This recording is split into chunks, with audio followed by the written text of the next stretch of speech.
Welcome to the Ari Hoffman Show on Talk Radio 570 KVI, your home for the politically homeless, streaming live at KVI.com and the KVI app. If you want to be part of the most dangerous show on the airwaves, call or text the Warrior Injury Law Studio line at 206-421-5757. That's 206-421-5757. Yes, I made it back from New York. No thanks to Alaska Airlines. Got stranded in Portland, too. I'll tell you all about it.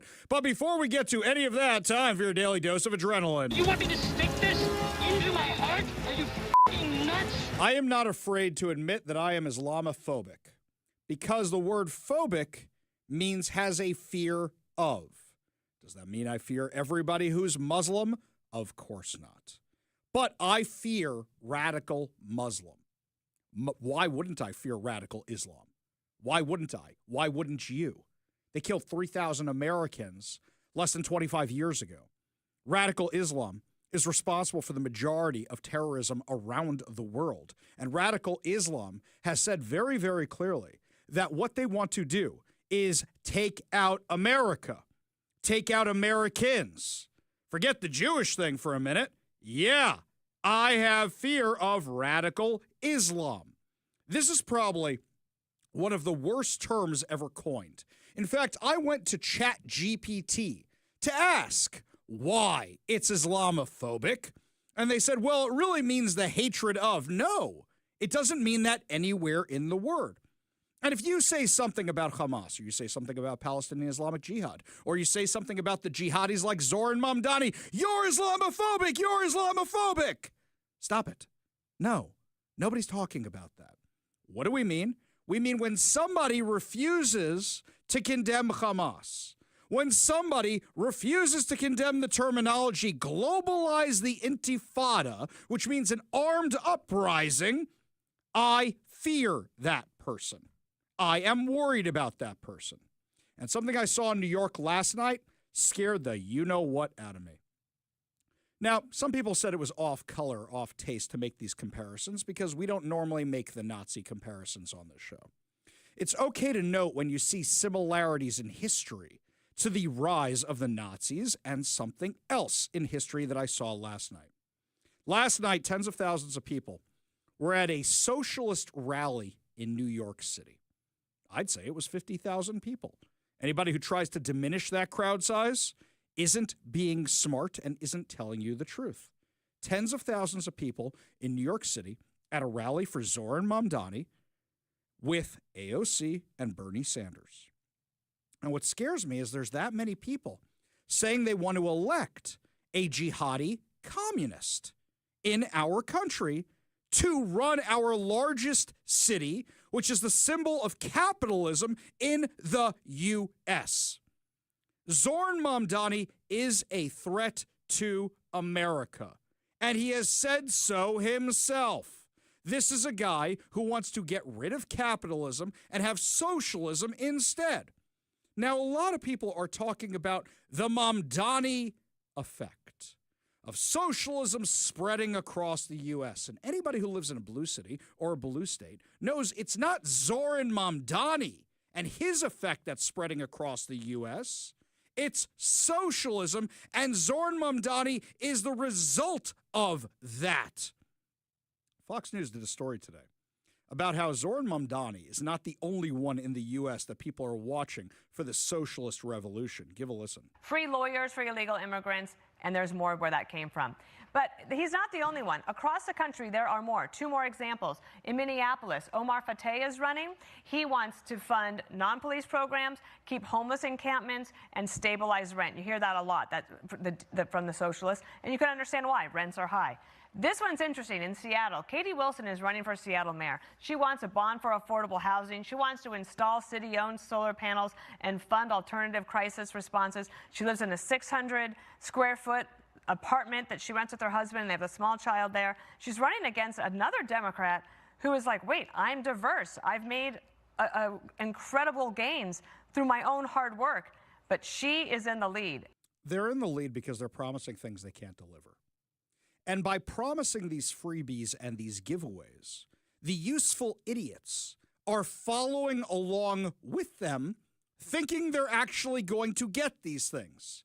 And in doing so, they are bringing in socialism. They are bringing in radical Islam. They are bringing in tons of isms into the country that have been proven to be dangerous or failures time and time and time again.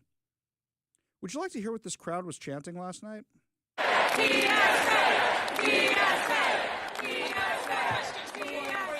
you know what that is? DSA? That's the Democratic Socialists of America. The Democratic Socialists of America want the end of capitalism. They want the end of America. Would you like to know what they were doing on October 7th? They were rallying in Times Square for Hamas. They signed on to a statement most recently calling to release Elias Rodriguez, the terrorist who executed 2 Jews on the street in Washington, D.C. last spring just because they were attending a pro-Israel event. They signed on to get a terrorist released.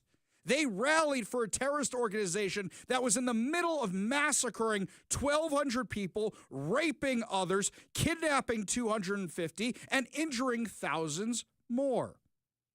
And this is being backdoored under the guise of socialism. Here's what Zoran Mamdani said at this big rally yesterday that he wanted to promise everybody. Here is what we stand for, my friends. We are going to freeze the rent for more than 2 million rent-stabilized tenants and use every resource at our disposal to build housing for everyone who needs it. Okay, can we stop right there? Number one, you don't get to do that. Number one, that's the state legislature that gets to do that. It's the city council, that city assembly that gets to do that kind of stuff. You don't get to. Number two, if you freeze the rents, developers will stop developing. And as a result, you won't be able to get all those units you claim you're going to get. Now, let's see what else he's going to promise. We are going to eliminate the fare on every single bus line. Just like the cities that did that and their transit systems almost completely collapsed. What's happening right now with Sound Transit? The majority of people do not pay for Sound Transit. So now they are jacking up our property taxes to cover it, and they're still $30 billion in the hole. How do you think that's going to work out? And make what are currently the slowest buses in the nation move around this city with ease. And we are going to create universal childcare at no cost to parents. So who is going to pay for that? Who is actually going to pay for this? He is literally the kid who is running for 8th grade president going, every class is going to be a free period and every lunch is going to be pizza and hot dogs. That is literally who this kid is. So New Yorkers can raise their family in the city they love. Together, New York, we're going to freeze the... Together, New York, we're going to make buses fast and... Together, New York, we're going to deliver universal... You know what's amazing to me, watching all those people chant? I saw that somewhere before. It was in 1939 in Madison Square Garden cheering for this kind of insanity. 1939 in New York. That's right. There was a rally in Madison Square Garden for the Nazi Party. I can recognize the similarities in history. Something crazy about this, too. If you look behind them in the speeches, it looks like they have a very diverse audience. It looks like they have a lot of diversity behind them. It looks like they took every person of color and put them directly behind them, because when the camera pans across the audience, all I see is white people. A whole bunch of white savior guilt going on here. Zoran Mamdani is completely full of it. He cannot deliver on anything he promised, not a single bit of it. None of it. Over the weekend, he said this and went viral for this little story he told. I want to use this moment to speak to the Muslims of New York City.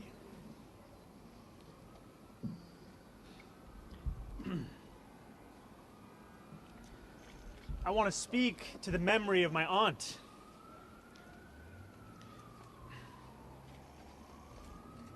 Who stopped taking the subway after September 11th because she did not feel safe in her hijab. Yeah, because the problem with September 11th was your aunt didn't feel safe taking the subway. That's who the real victim of September 11th was, right? Not the 3,000 people who are victims of Islamic terror, which you defend, which you support. In fact, his aunt lived in Tanzania and didn't even wear a hijab, it has been revealed. He is a liar. He is a faker. I don't believe your crocodile tears. This whole thing about Islamophobia after September 11th was debunked so many times, and yet everybody went crazy trying not to offend anybody who's Muslim by refusing to say it was radical jihadis who attacked us on 9/11. It's crazy to me we still have to dance around this issue. Facts are facts. Do you remember a few years ago there was a controversy at the 9/11 Museum where they didn't want to say it was radical Islamic jihad that attacked us on 9/11? They didn't want to really say who Al-Qaeda was. Good thing they finally updated that exhibit. I know what Al-Qaeda is. I know what radical Islam is. Do you remember the news reports on 9/11?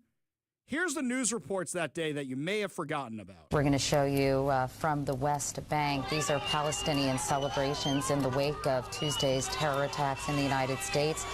Apparently, Palestinians took to the street chanting, "God is great." People were throwing candy, distributing candy to passersby.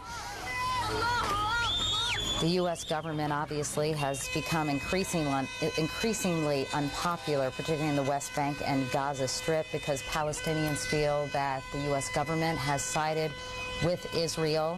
Okay, this is nothing new.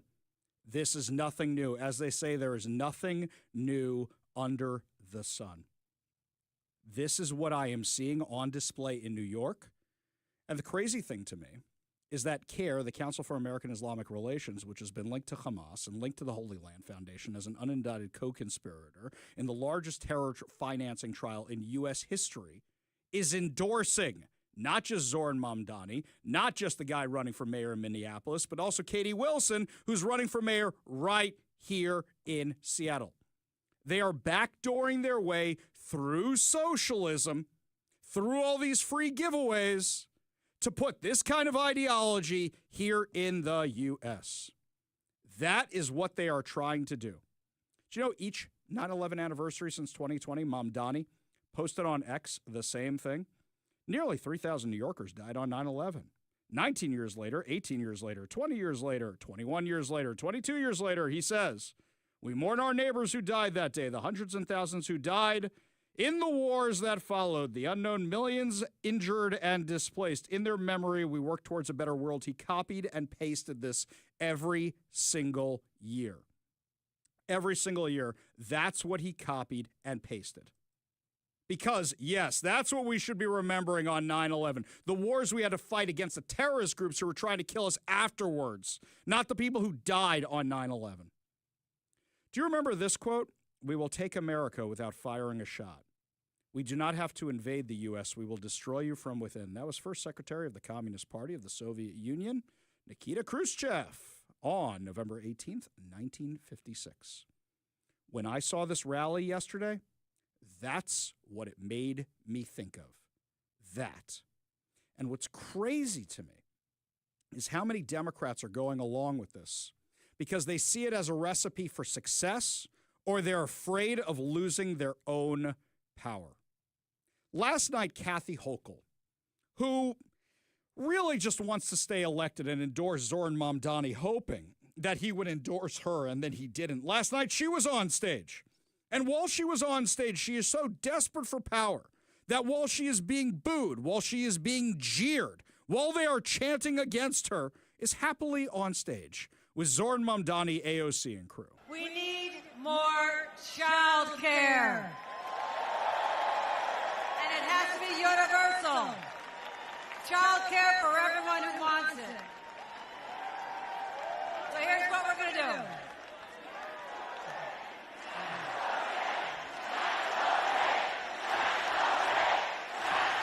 This crowd is fired up.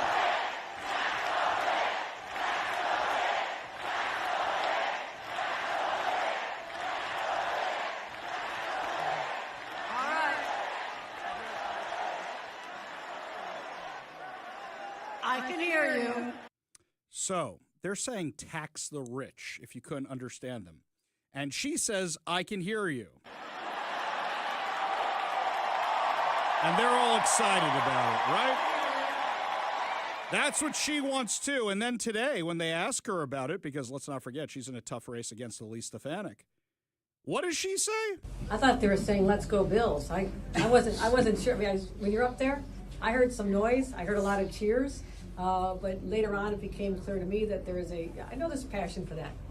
How do you hear tears, by the way? That's number one. Number two, anybody here a football fan?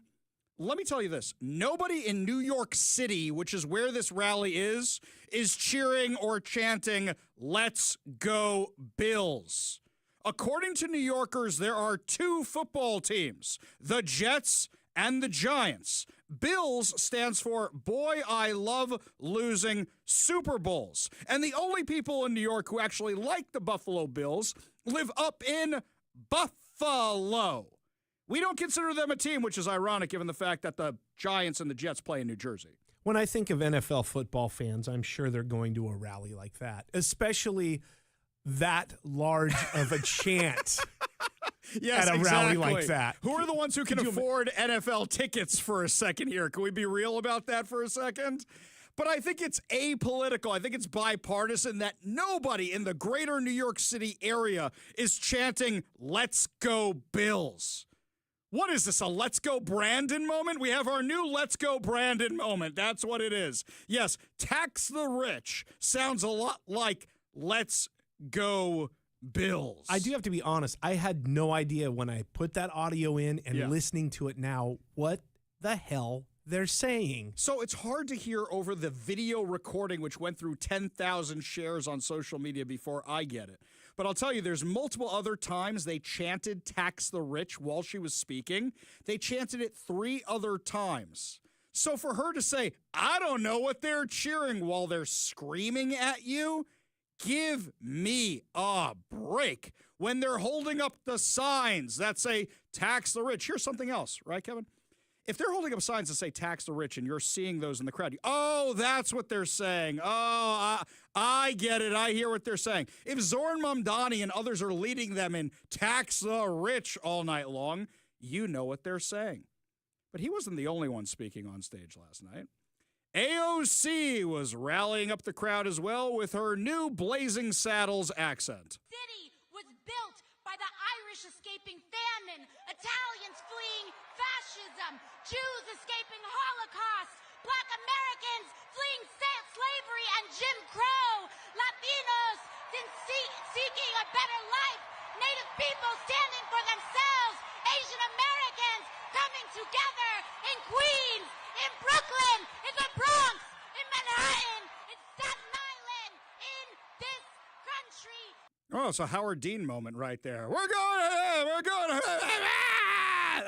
That's the real Howard Dean moment. I was just thinking, if she does run for president, like the rumors are, and that's what you're going to be getting all the time. No offense, I don't mean to say it's shrill or anything, but it's shrill. It's shrill, and it's not even me. It's usually other females that I have in my friend circles who end up saying, "That's really annoying." They said the same thing to Hillary about Hillary. They say, it's like, good luck. You know what, good Kevin? luck. Kevin, I think you're approaching this the wrong way. I think you have to look at it with a sense of humor. Who did she sound a lot like to you in that clip? I've been with thousands of men, again and again. They sing the same tune. They start with Byron and Shelley, then jump on your belly and bust your balloon. Yes, that's right. We'll call her Blazing Saddles now. I'm tired. That's AOC. But I find entertaining all things she were talking about. Let's see. Who didn't let the Jews into the U.S. during the Holocaust? Roosevelt. Who did Japanese internment? Oh, right. Roosevelt. Who didn't want to pass civil rights laws? Oh, right. Democrats. Who's responsible for all the misery? When she's talking about fascism, those were socialists. Everything she's talking about was caused by the radical left. That wasn't the only thing she said last night. But we must remember, in a time such as this, we are not the crazy ones, New York City. We are not the outlandish ones, New York City. They want us to think we are crazy. We are sane. If you have to say you're the sane ones and you're not the crazy ones, guess what I assume you are? Guess what I assume? And plus, the definition of insanity is doing the same thing time and time again, expecting different results. So you're going to do socialism right this time? It just hasn't been done right before? Give me a break. I can't listen to her voice anymore without hearing this. I've been with thousands of men, again and again. They sing the same tune. They start with Byron and Shelley, then jump on your belly and bust your balloon.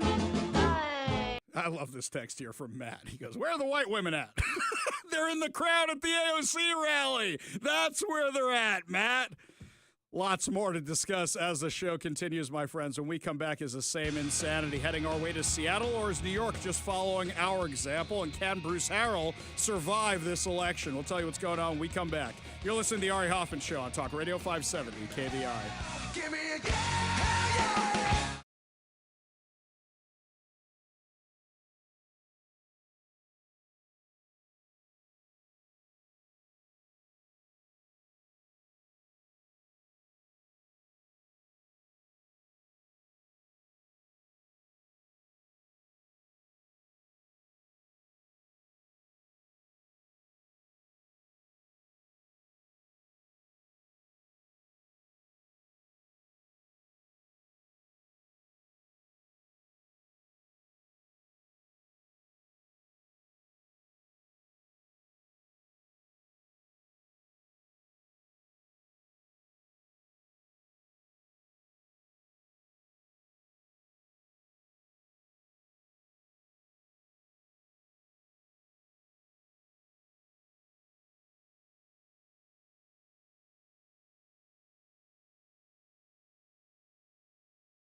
So, my friends, there is this poll out in the field right now, which is talking about how Bruce Harrell is trailing Katie Wilson. The problem with the poll was it's by the Northwest Progressive Institute, which is basically this hardcore lefty who's in his basement and somebody gave him money for polling, and he never releases what the poll data is actually based on. Now, mind you, do I think Katie Wilson has a good chance of winning? You betcha. Why do I think she has a good chance of winning? Because Bruce Harrell's been an absolute disaster. So a lot of people are going to say, yeah, well, we'll try that. As I said time and time again, as bad as Katie Wilson is, Bruce Harrell dug his own grave on this one because he basically did nothing for the past few years. Nothing at all. He was elected as a return to common sense coming off the summer of love craziness. And rather than a return to common sense, we just got to return to pre-COVID, which wasn't good, by the way. Do you remember how bad the homelessness was before COVID? It's all anybody could talk about. It's what the entire 2019 election cycle was about. So this poll that's out there right now, personally, I think it's a dead heat. I think it's a coin toss. And a lot of people are asking me, who do you think's going to win? And I said, look, it is Bruce Harrell's to lose. And if he loses, nobody should ever hire anybody who worked for his campaign in professional politics ever again, because they're the ones who did this. And Bruce Harrell has only himself to blame. He's taken so many hits to the head in football that he can't realize that his campaign team absolutely sucks. They're terrible. They're horrible. At this point, he has nobody but himself to blame. So what is he doing? Flooding everything with press releases. So today, a new press release comes out saying, our recruiting numbers for the Seattle Police Department are up. Look how many police officers we're recruiting. And when I replied to the email I got that said, it's great that you're recruiting everybody, but what's the net number? How many police officers have you lost this year? How many police officers are retiring this year? How many are due to retire next year? Because on the horizon, you're looking at hundreds of officers about to retire, many of whom have told me, yeah, when we're done, we're out of Seattle. We're not staying. We are out of here. Gone. Done. I want to know what your actual net number is. And they didn't have that information available. Why do you think that is? Then they put out this other poll, or this other survey, that says violent crime is down. Really? I'm looking at a lot of these numbers. I don't see what you're seeing.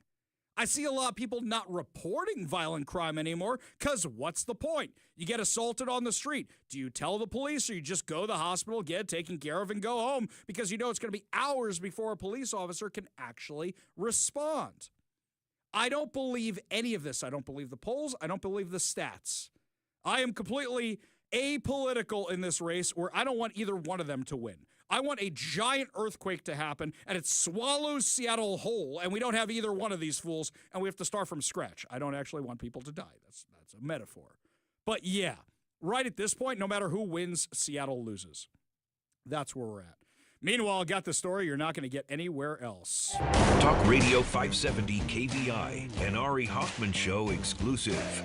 So we had this one last week. I found out that Washington State Representative Sean Scott, a self-described Democratic socialist representing Seattle's 43rd Legislative District, has been fined again. This time by the Washington Legislative Ethics Board, which ordered him to pay $1,000 for improper use of social media and public resources. Scott, who was already fined over $11,000 earlier this year for campaign finance violations that included using campaign funds for haircuts, so stylish, was found to have violated RCW 42.52.180, which prohibits the use of public resources for political campaigns. According to the documents obtained by our show, the complaint alleged that Scott blocked many people on social media after being criticized for his statements supporting Antifa and pro-Hamas activists who caused more than $1 million in damage during a violent occupation of the University of Washington Engineering Building last May. Although the complaint did not initially cite a specific statute, Board Counsel determined the conduct fell under the state ethics codes. Legislative Ethics Board found that Scott's X account, while labeled personal, contained official and campaign content, including legislatively produced videos and photos, which are considered state resources and cannot be used for campaign purposes. Who could have filed this? I don't know. Who could have done it? Let's go to the paperwork right here. It says a podcaster and radio host. Kevin, who do you think they're talking about there? Oh, it's me. Oh, it's me. Who could it be now? It was totally me. Yes, I take full credit for filing this thing because the guy didn't like what he was hearing and he was blocking people on social media. If you're an elected official, you don't get to do that. Socialists, they always think the rules don't apply to them. This is the guy who got fined $11,000 for other violations, including using campaign funds for haircuts. Man, talk about being vain. We go to the Warrior Injury Law Studio line, take a call from Armin in Maury Island. Armin, what's going on, man? Hey, Ari, you kind of stole my thunder there a little bit ago before you went to the last break about AOC invoking, in particular, Jim Crow laws. Because as I recall, it was the Democrats in the South who did that. Exactly. Well, here, let's run through the things she was talking about, all right? She said something about Asians. Who did Japanese internment? I think that was under FDR, and he was, let me look in my black book, he was a Democrat. I love when our audience members use my own lines. That's great. That's great, Armin. Hang on. Of course. We're going to do another one. During World War II, who was the president for most of it? I just said FDR. Excellent. Franklin Excellent. Delano Roosevelt. You're and doing he was great. A Democrat. You're doing great. So who's the one who wouldn't let the Jews come here to flee the Holocaust? Oh, just to go back for a moment, after FDR died, it was Truman who took over, another Democrat, who dropped the bombs on Hiroshima and Nagasaki. Wait. Hang on. Did he kill millions of Asians? Hang on a second. Which party was he part of? Yeah, I mean, we could debate the bomb back and forth, and I actually think we shouldn't drop the bomb. But we all get the point. Wait a second. Hang on. What was the Nazi party? What was its full name? Do you remember? Because I remember it had a word in there that AOC likes to use for her political party. Do you remember what it was? National Socialist. You got it. You're there. So hang on a second. We're pushing for the same thing. But AOC, who has been supporting Hamas this whole time and actually demonizing Jews, now is worried about the Jews. Sure she is. Oh, yes, I caught that. About the Jews, yes. Yes, exactly. So she literally named every bad thing that happened to every race because of Democratic policies. Well done, AOC. Armin, appreciate the call. Appreciate you being part of the show. You want to be part of the show, you give us a call or text at 206-421-5757. That's 206-421-5757. Jeff in Kent says, maybe Bruce Harrell's throwing the election. Maybe he doesn't really want it. This is out. That guy wants it bad. He wants to be mayor so bad. He's wanted it for years. That's why he ran in the first place. That's why he ducked out of a city council race, because he was worried about losing to somebody who has a radio show now, because he wanted to be mayor. I love all the people sending me all the Blazing Saddles quotes. You guys are funny. When we come back, my friends, lots more to discuss as the show continues. Could we see a Vance Rubio ticket in 2028? Looks like Trump is excited about it. Does that mean Trump's not running for a third term? Oh, the media's having a meltdown. We'll tell you all about it when we come back. You're listening to the Ari Hoffman Show on Talk Radio 570 KVI.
The faux outrage over Donald Trump's new ballroom, the big, beautiful ballroom at the White House, reached a crazy level over the weekend. What happened was some lefties decided, hey, we're going to post a picture of us in the East Room and talk about how sad it is that the East Wing of the White House has been torn down, except it wasn't the East Room. It wasn't the East Wing. It had nothing to do with the White House whatsoever. They got the location entirely wrong. So, of course, this new social media trend comes out where people are posting pictures of themselves and their spouses at places that are not the East Wing of the White House. I said it'd be really funny if somebody made a picture of me and Mike and Kevin and young Zach and Phil standing in front of the Kingdom, right? And going, here we are in front of the East Wing of the White House. You'll never see it again. Isn't that sad? Isn't that oh so sad? You just put that picture right there. Man, I got to get some better Photoshop skills. We'll just throw that one up there. I think that'd be pretty entertaining, right? Yeah, Kingdom was demolished in March 26, 2000. For those of you who don't know, it's where the football team and the baseball team here in Seattle used to play. Yeah, exactly. People are losing their minds over it. As if he hasn't been talking about this for years. This is 2016, by the way. From China, they're getting these big, beautiful, they put a tent on the White House. We don't have a ballroom at the White House. I offered, by the way, Jerry, years ago to build a ballroom at the White House, free of charge, $100 million ballroom. I said, we'll get the top 5 architects in America. We'll get the top people, top everything. We'll have the best ballroom, because I noticed they always put tents up on the lawn. Number one, it's not a good security thing. Number two, the guy that owns the tents is making a fortune, okay? This poor guy, he's making so much money. All he needs is one tent, and he charges them so much, he's making a fortune. All right. But I said, I will build a ballroom. I gave it to the Obama. I actually told David Axelrod, a good guy, very capable guy. I told David Axelrod, David, I will build a ballroom free of charge, at least $100 million. We'll make it the finest ballroom in the world. We'll put it someplace so it works contextually, magnificently. It'll be done. We'll have committees set up. I never heard back.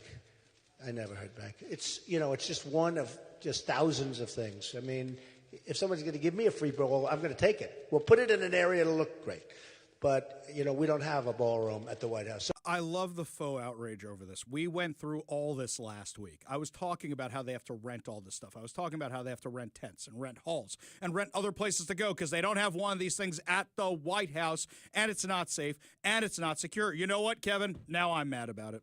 They could have rented my old inflatable tavern that I had for the Bounce House Company. Holds 50 people. We could have set that sucker up in half the time. I would have charged them a fraction of the price of Tent Man. Granted, you could only fit a fraction of the amount of people. You know what? It would have been worth it. I would have bought a bigger inflatable tavern. It would have been great.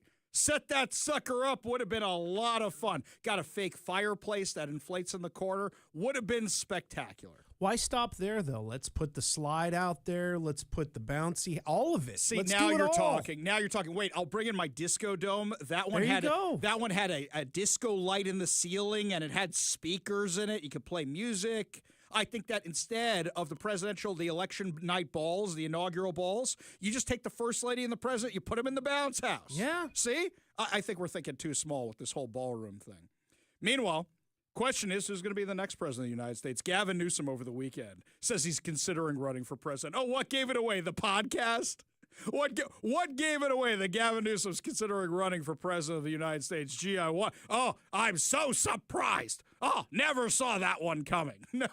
So, President Trump loves trolling the media, and they're asking him if he's going to seek a third term. And anytime he says that, the left-wing media goes bonkers. Here's what he said on Air Force One when coming back from Malaysia. For 2028, they're very good people. Well, we have great people. Well, I don't have to get into them, but we have one of them standing right here. We have J.D., obviously. The vice president is great. I think Marco's great. I think, I'm not sure if anybody would run against us. I think if they ever formed a group, it would be unstoppable. I really do. I believe that. I would love to do it. I have my best numbers ever. It's very terrible. I have my best numbers. If you read it, am I not ruling it out?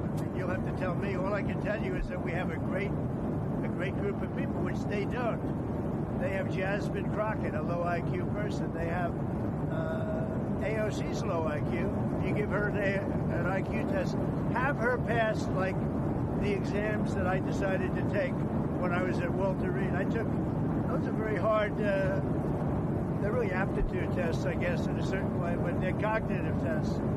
Let AOC go against Trump. Let Jasmine go against Trump. I don't think Jasmine, the first couple of questions are easy. A tiger, an elephant, a giraffe, When you get up to about 5 or 6, and then when you get up to 10 and 20 and 25, they couldn't come close to answering any of those questions. I just have this picture. In my mind of Trump taking a cognitive test, because they make you do that when you're president. Everybody's freaking out about an MRI. Do you know the test they subject the president of the United States to? It's amazing what they were covering up for Joe Biden. But I just picture Donald Trump. They're showing him flashcards, having him identify these things. You're stupid. That's a cow. Of course it's a cow. Everybody knows it's a cow. It's the greatest cow you've ever seen. I own 500,000 cows. I have a lot of beef. I eat a lot of beef. I eat a lot of hamburgers. I like McDonald's. I can just imagine this. I can imagine AOC doing it too. AOC would have that circle toy from when we were kids with the arrow on it, where you pull the string and it spins around and it goes, the cow goes moo. That would be the AOC version of this test. I know it would be. Oh, that would be really, really funny. But what do you think of J.D. Vance and Marco Rubio? I actually love that idea. I think it's a great, great idea. And some of the things I have a little bit of concern with J.D. Vance about, they are balanced out by Marco Rubio. I think that's a dream ticket right there. I really do. And I don't think there's anybody on the Democratic side of the aisle who could stand against it. If you got another idea for a dream ticket, you got another idea of who you want to see, or you think you could name somebody who could beat those two, give us a call or a text at 206-421-5757. That's 206-421-5757. We go to the Warrior Injury Law studio line. Take a call from my good friend, Alma. Alma, how you doing?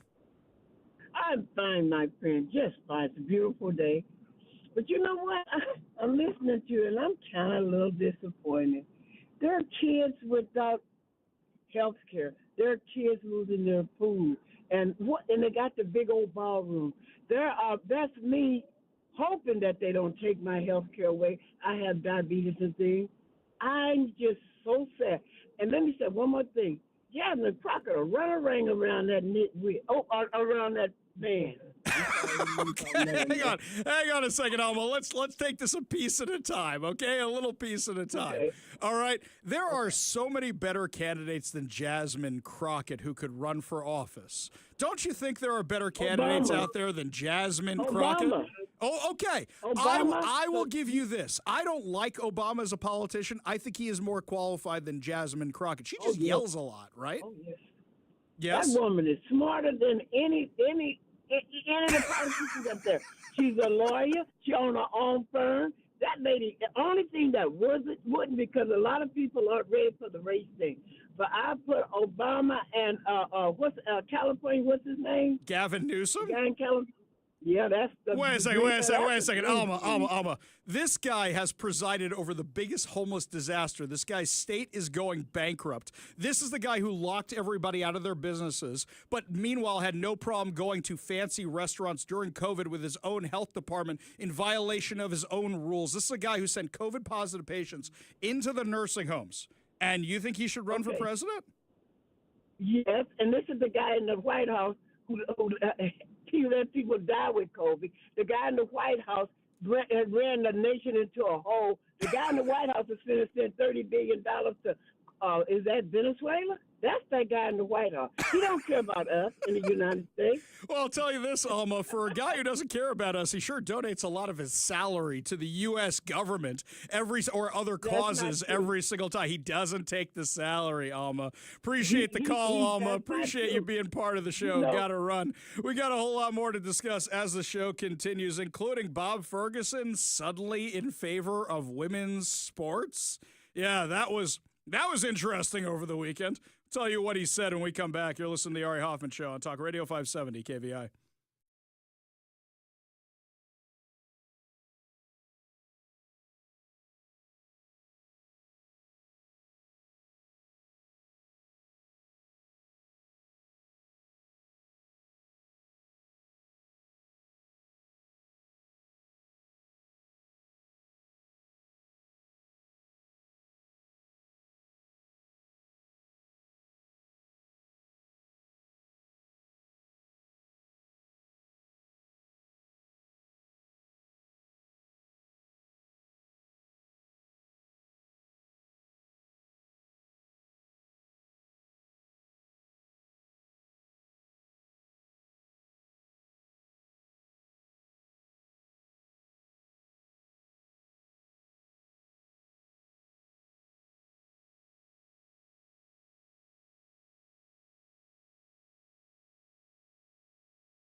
A post of our governor's went viral over the weekend, and for all the wrong reasons. You don't want to get ratioed. Ratioed is when you have more negative comments and comments making fun of you than ones supporting you. So this is what Bob Ferguson... Yeah, it's not my name. All right, Turd Ferguson. This is what he wrote over the weekend. Washington is proud to be the best state for women's sports in the country. Are you kidding me with this? As a softball dad, women's sports is a big part of my life. I asked my daughter, Katie, what softball meant to her, and she said it was character building. That's the best answer I could have gotten as a parent. I'm grateful for all the role models who have broken barriers to inspire Washingtonians like my daughter to do great things on and off the field. Happy Women in Sports Month.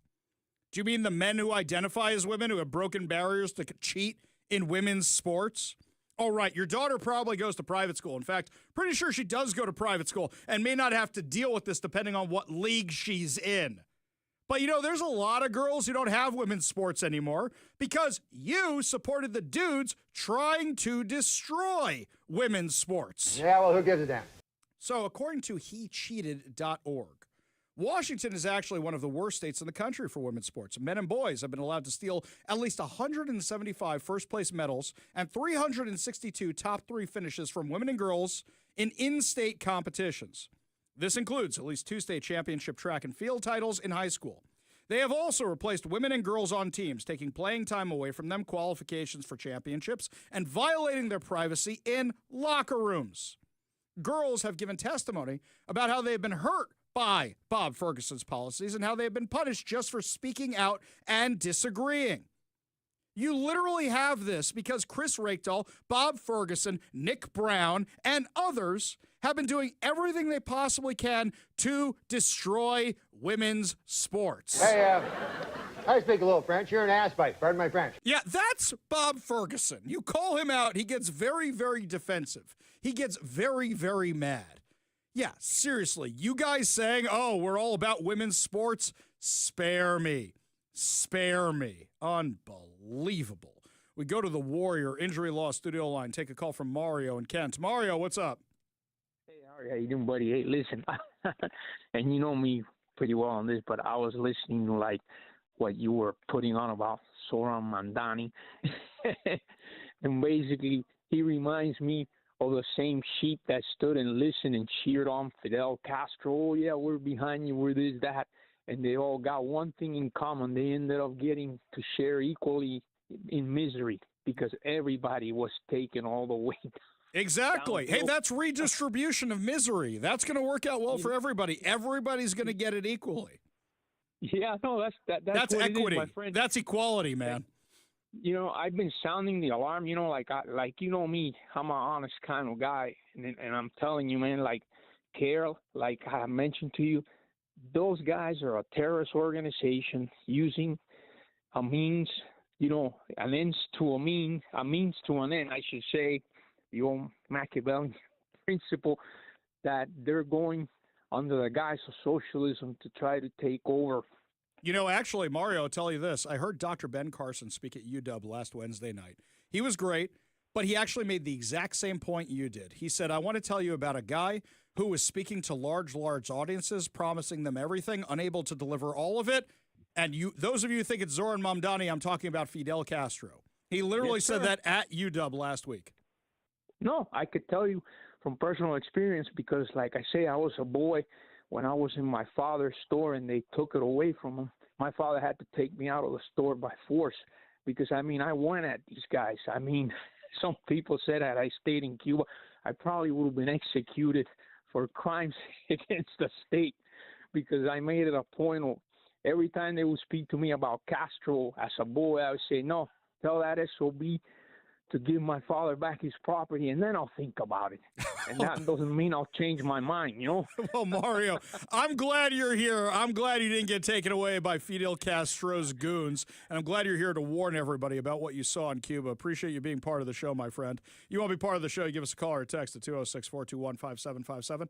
That's 206-421-5757. I do love the responses to when I asked about JD and Marco. Robin Lakewood says, JD and Marco, thumbs up. Still like Governor DeSantis, Secretary of War. He was in the Navy. Either that, Attorney General. I mean, there are so many jobs that he could do. This is sounding like the dream team. Jeff and Kent says Vance and Rubio times 2 years. Rubio Noam times 2 years, or you mean 2 terms. Then Noam for president. Hide your puppies. Hide your puppies, everybody. President Noam's coming your way. Lots more to discuss as the show continues. How I got trapped in that Alaska Airlines absolute disaster and wound up in Portland over the weekend. Tell you all about that, plus illegal truckers, more accidents, more fatalities. You're listening to the Ari Hoffman Show on Talk Radio 570 KVI.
Welcome to the Ari Hoffman Show on Talk Radio 570 KVI, your home for the politically homeless, streaming live at KVI.com and the KVI app. If you want to be part of the most dangerous show on the airwaves, call or text the Warrior Injury Law Studio line at 206-421-5757. That's 206-421-5757. Coming up this hour, Congressman Dan Newhouse joins us to discuss the shutdown from D.C. and also why everybody's saying we have an energy shortage coming. Is there any truth to that? But before we get to any of that, I had a crazy weekend, my friends. Let's go back to Thursday. Those of you who are listening Thursday know we were having massive internet outages here at KVI. The stream wasn't working. The video wasn't working. It was a day. We were having a bit of a day. We didn't have audio clips. It was a mess. Not fun. Internet was completely out. And we were finding out through the course of the show that in addition to us, Alaska Airlines was having massive IT problems. Now, I don't think they're actually related. I think it was coincidental timing. But at the same time, it was interesting to speculate on what was going on with Alaska, but I had a problem. It was my niece's bat mitzvah this weekend in New York. And I had a flight right after the show to go to New York on a red-eye flight. And we had a few other things going on in New York that day. My wife was going to go down to the 9/11 Museum for an interview. More on that another time. I was going to take my daughter out for steak, and we were going to go for bagels, and we had a whole plan. I was very, very excited about Friday in New York City. Well, man plans and God laughs, or I should say the IT department over at Alaska Airlines laughs. What happens? We knew there were all these outages, and I was reporting on it the whole time, but I kept checking my flight status, and it kept saying on time, on time, on time. And the press releases that seemed to be coming out kept saying, your outgoing flights are fine. And I kept thinking to myself, how is that possible? An airplane has to come, but I can't take the chance of missing my flight, so let's go to the airport. My flight was scheduled for 11 p.m. I get to SeaTac Airport around 9 p.m., checking the bags perfectly fine. Nobody says there's any problem. I look at the boards. Everything says on time. But I notice there's this big line going down the middle of the airport. And I figure, okay, those are people whose flights got screwed up. Not going to happen to me. Those are all people waiting for customer service. Never seen anything like it before in my life. But what happens? We're sitting at our gate, and it's a zoo at our gate. And then we get the announcement that our gate has been moved, and our phones update. So the app is updating. You're at a different gate. So we go to a gate a few more gates down. We're out at the N ones, which means you got to take the train to get out there at SeaTac. Then we get it, okay, move to another one. Then what do we get? You have to go back to the D gates. That's where your flight is. So now we got to go back down to the train. I said to my wife and my daughter first, I'm like, wait. Let's not go anywhere. They bounced us like 6 or 7 times. Let's just stay here till it's almost boarding time. Then we'll go back to the D gates. That's what we do. We get to the D gates, no airplane at the gate. There's a very nice flight attendant from Alaska Airlines who's sitting in the lounge with us. I think she was deadheading, waiting for her flight. And I'm just chatting her up a little bit while we're waiting there. And a plane shows up. And we're like, yes, a plane, D-plane, boss, D-plane. It's right there. Get all excited. And then we hear an announcement from Alaska. Well, the plane's here, but we don't have 4 flight attendants, so we need 4 flight attendants. And if we don't get one in the next 10 minutes, that our co-pilot is over on his hours, and we're not flying. So my flight was supposed to take off at 11. They kept us there till 1 a.m. before announcing the flight isn't going anywhere. Now, I'm exhausted because I don't sleep well on airplanes. I sleep well anywhere else, but not on airplanes. So I've been trying to exhaust myself so I could sleep on the plane. But now I'm trying to figure out how I'm going to get to New York because the wait time on the phone or the text for Alaska Airlines, 5.5 hours. So we run to that massive line I told you about. That line, if you want to see a video of what it looked like, I think my footage went viral. Not everybody knew it came from me because a bunch of media outlets asked to license my footage. That line was for one person at one counter at SeaTac. That line went through the entire terminal, snaked its way through. My wife and I are standing there. And then my daughter's a teenager, but she was really looking forward to seeing her cousins who she doesn't see so often anymore, and she starts to cry. And it's really, really sad. Nobody makes my daughter cry. So my wife, being very resourceful as she is, she says, let me check Vancouver. Nothing out of Vancouver. I said, how about we check Portland? So she checks Portland. She finds a Delta flight out of Portland that we could make if we hustle. All right? So great. Portland it is. Dropped a lot of money on those one-way tickets last minute. It was insane. And Alaska Airlines, if anybody's listening from Alaska Airlines, I will be calling you when I get home tonight. That is on my mission for tonight. I will get miles one way or another. So what happens? We have to go now because somebody dropped us off at the airport. Now the light rail isn't running. And there's no cabs because everybody in the airport is making a mad dash for the cabs. Uber is a zoo down there, but we take an Uber. The guy says 5 minutes. He was actually there in 5 minutes. $110 for an Uber back to my house. I live 20 minutes from the airport. Why? Because the peak pricing is in effect on top of all the taxes because you're going to Seattle. So now I'm getting ripped off by Uber at the same time. Yeah, you heard me, Uber. Or I should say the Seattle City Council that put all those taxes on the Uber drivers. $110 to get home. So what happens? We get in my wife's car, throw everything in there. I said, okay, everybody pee, everybody get a drink, and we're going. And that's what we did. And we hopped in the car. Now, mind you, I'm wearing my glasses, not my contacts, so now I'm seeing halos around everything. I do not drive with my glasses normally, and I'm booking it at speeds that are definitely unsafe on I-5 as I'm rocketing down, and I'm really, really tired. My wife says she usually thinks of me as a very good driver because, you know, my last name's Hoffman, and Hoffmans were excellent drivers. Excellent drivers. So she says she has never felt more unsafe with me in a car before as I'm falling asleep, driving down the highway at a gajillion miles an hour and can't even see the right way. Yes, I'm admitting to all of this. What happens? We make it to Portland. As I get to Portland, I get a phone call scam. Somebody saw my social media post and scammed me pretending to be Alaska Airlines, trying to offer me credit and refund. It was a whole thing just trying to get my bank account on top of everything else. We get the flight. Now I got another problem. This flight is supposed to land takes off at like 7:30, 8 o'clock, but with the time difference, you're getting to New York at 3:30. Sabbath is around 5-something. So for me, I got to be at the house I'm going to in time to go to synagogue because I can't do any of the stuff on the Sabbath. So now I got to hope I can get out of JFK with no traffic and get where I'm going. And I don't have time to rent a rental car anymore, so somebody's got to come pick us up. Luckily enough, my sister-in-law was nice enough to come get me, but JFK is a disaster because the whole place is under construction. I think I made it with 40 minutes to spare in New York. 40 minutes to spare. Missed the whole Friday in New York. Missed all my steak and my bagels and all the takeout I wanted. Thank you, Alaska Airlines, for your IT disaster. Because you know what you could have done? You could have done this. 1, you could have said, we're experiencing massive delays. Don't go to the airport till we tell you to.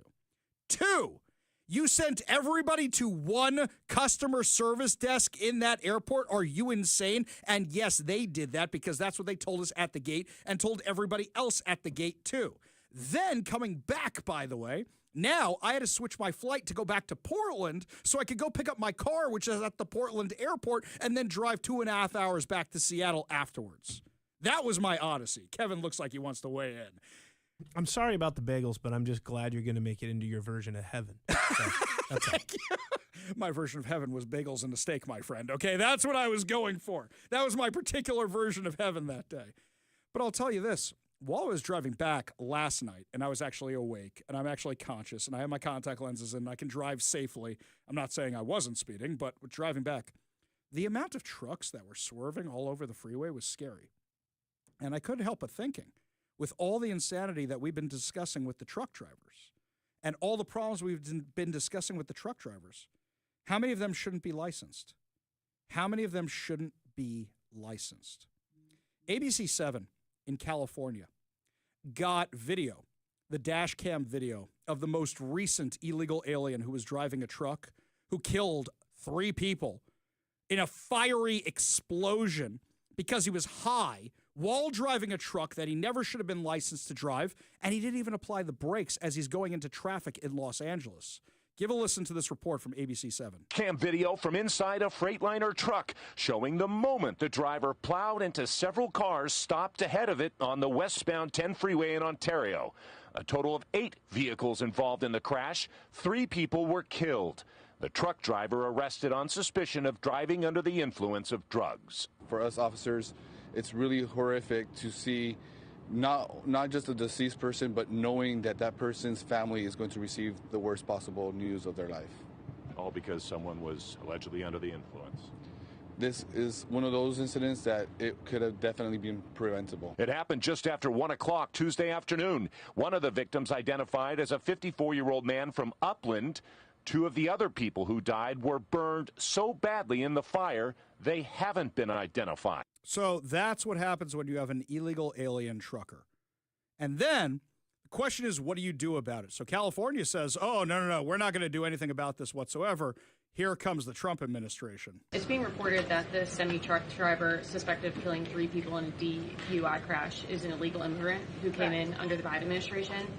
Do you know if California gave him a commercial driver's license? And then it also appears that California largely has not been cooperating with English proficiency standards. I'm wondering if the administration has any further plans to punish the state.